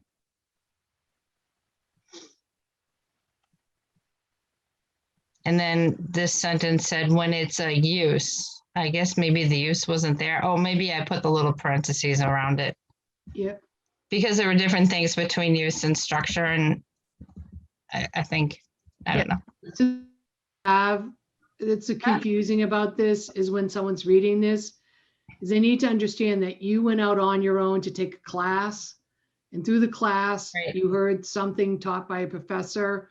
It's not noted here or by a lawyer, whoever taught the class. And then you brought it back as, you know, what you heard in class. So I think, you know, if you're going to use all these comments or statements, it's good to clarify that you attended a class and this is what you heard in the class, right? Mhm. So, I because think that's what I said. Ms. Paretsky said in the class that you went to. what class? It was probably up further. I'd have to go back and the non-conforming. I'm in the non-conforming bylaw and I talked about how I took a class. No, I get that. I just think moving forward, when we are writing our minutes or doing our decisions, if we're going to say, I took a class, that I think we need to know more about the class. I know you said the class, but where was it taught? You know, just more information. They're all the So- CPTC classes. All right, They're but- all online. I get that, but do you see, is it in the minutes that it's a CMRPC class? Do you want me to add it? I think could. it's helpful. Okay, so on page 5 where it says Ms. Paretsky said in the class, Ms. Paretsky said in the, I always forget, it's a citizens. How about Ms. Paretsky said in a CMRPC class she took? It wasn't, it's CPTC. Yeah, whatever. You know the Thing. point I'm trying to make. Okay.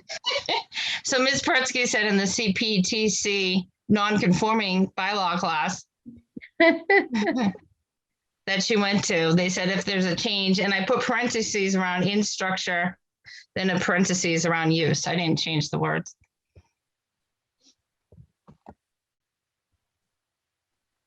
Okay. And then at the bottom of the non-conforming use, it's within the right of the town to freeze the use in place. Oh, yeah.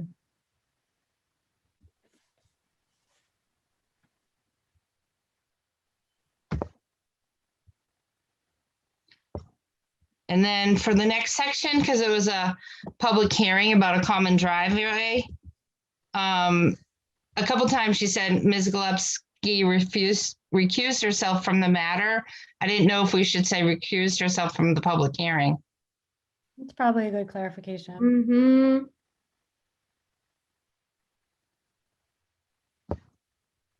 And then in that same paragraph, when it says meeting, it was, he has a continued meeting, but it's a continued hearing. Oh. It's just a couple places where it said meeting, but it was a hearing, but. And then getting down, I think that might be almost it. The same thing for the public hearing for Bartlett. Ms. Gillespie returned to the meeting, but it's really, she returned to the public hearing.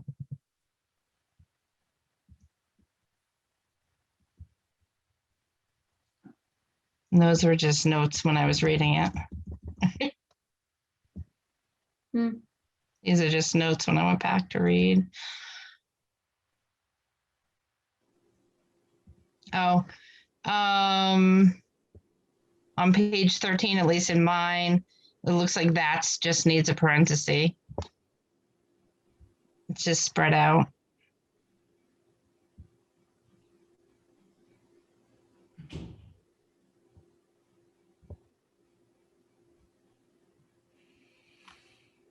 Okay. So I guess I don't have to change any of that. I was just adding.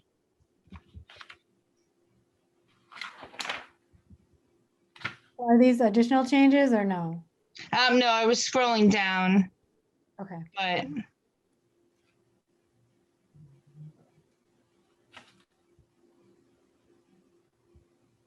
But no, but anything in pink, is that a change or just questions for you? I'm trying to see. Like, for example, missing a word or, Right.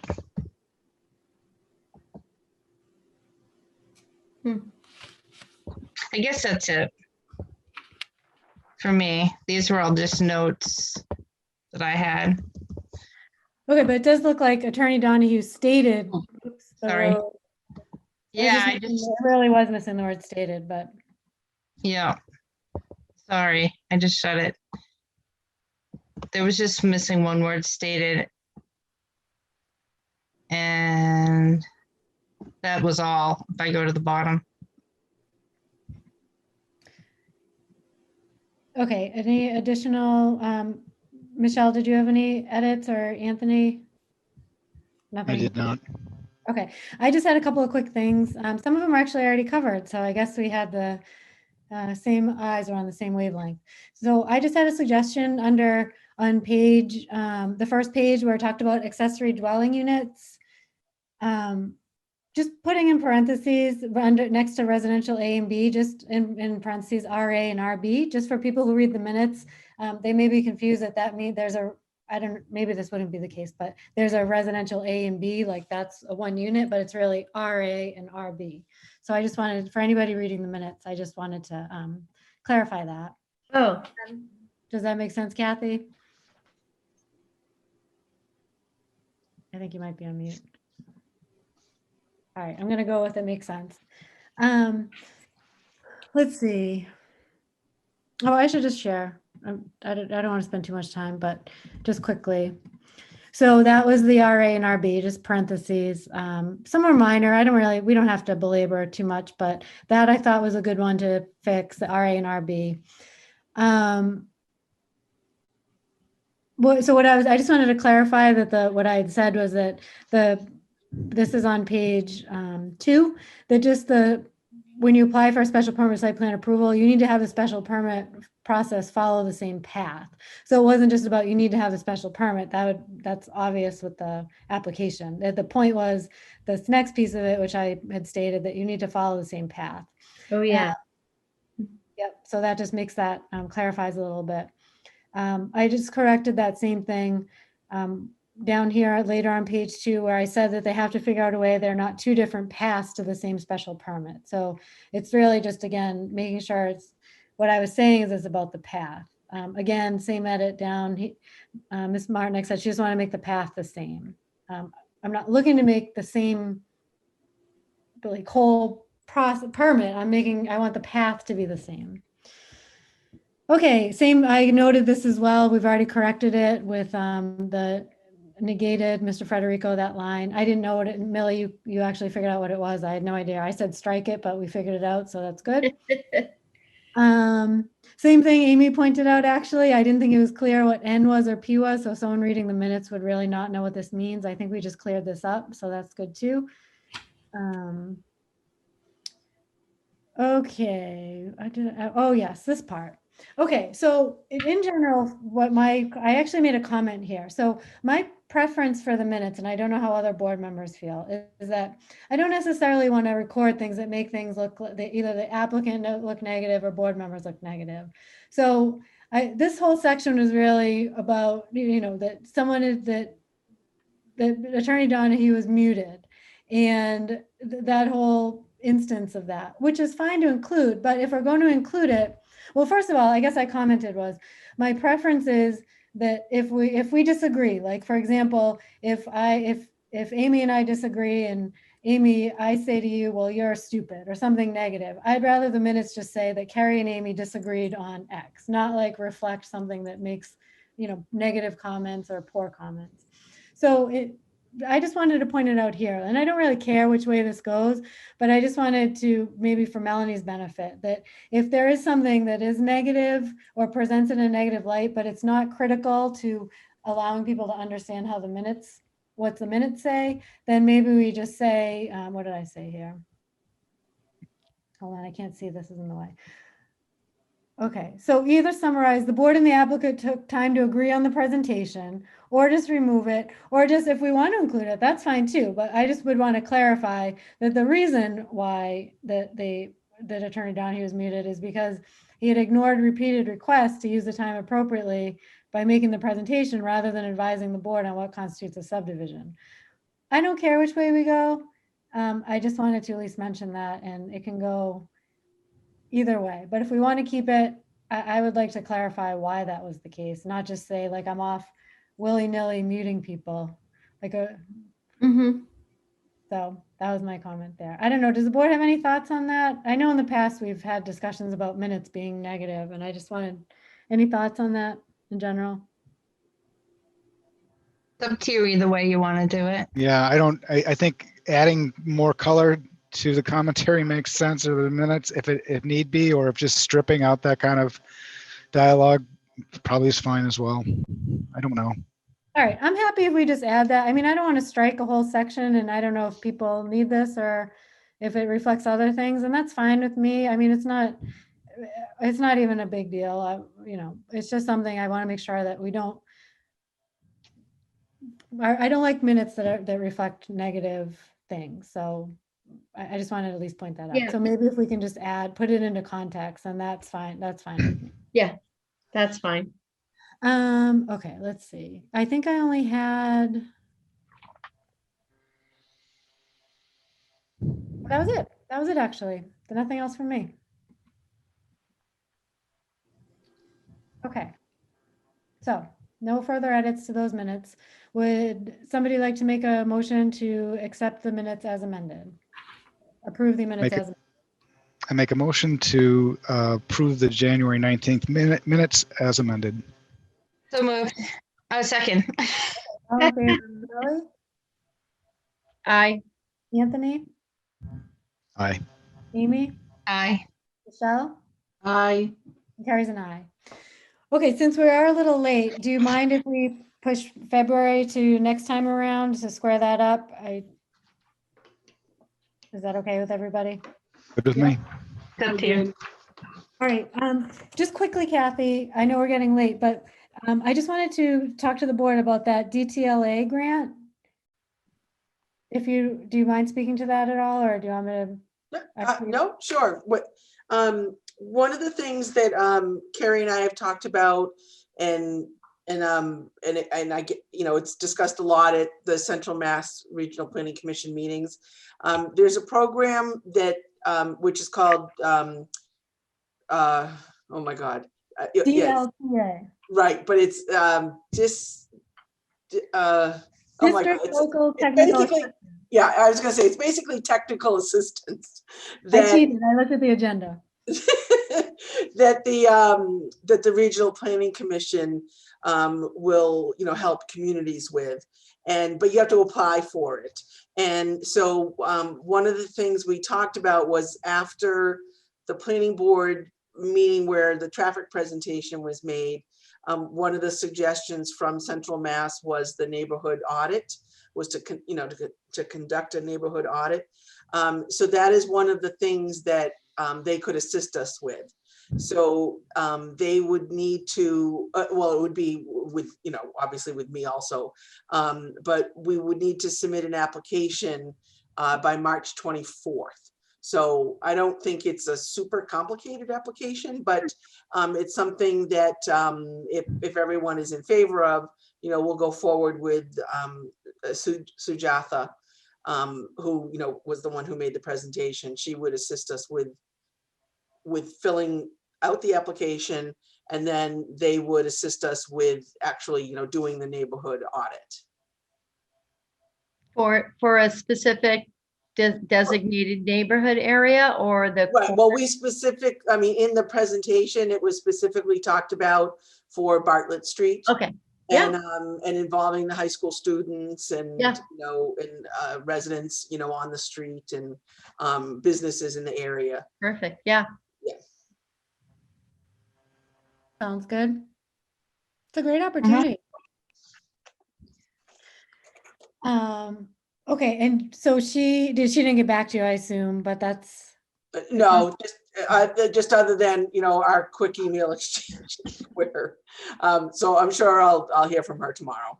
Okay, great. I think there's a deadline of that of March 24th. So hopefully it did, like you said, Kathy, I don't think it sounds that cumbersome and they're going to help us write it. And that would be really nice to get something like that. I think it would make people feel good that, moving forward with little things like that just shows, progress and action and all of that. So that's exciting.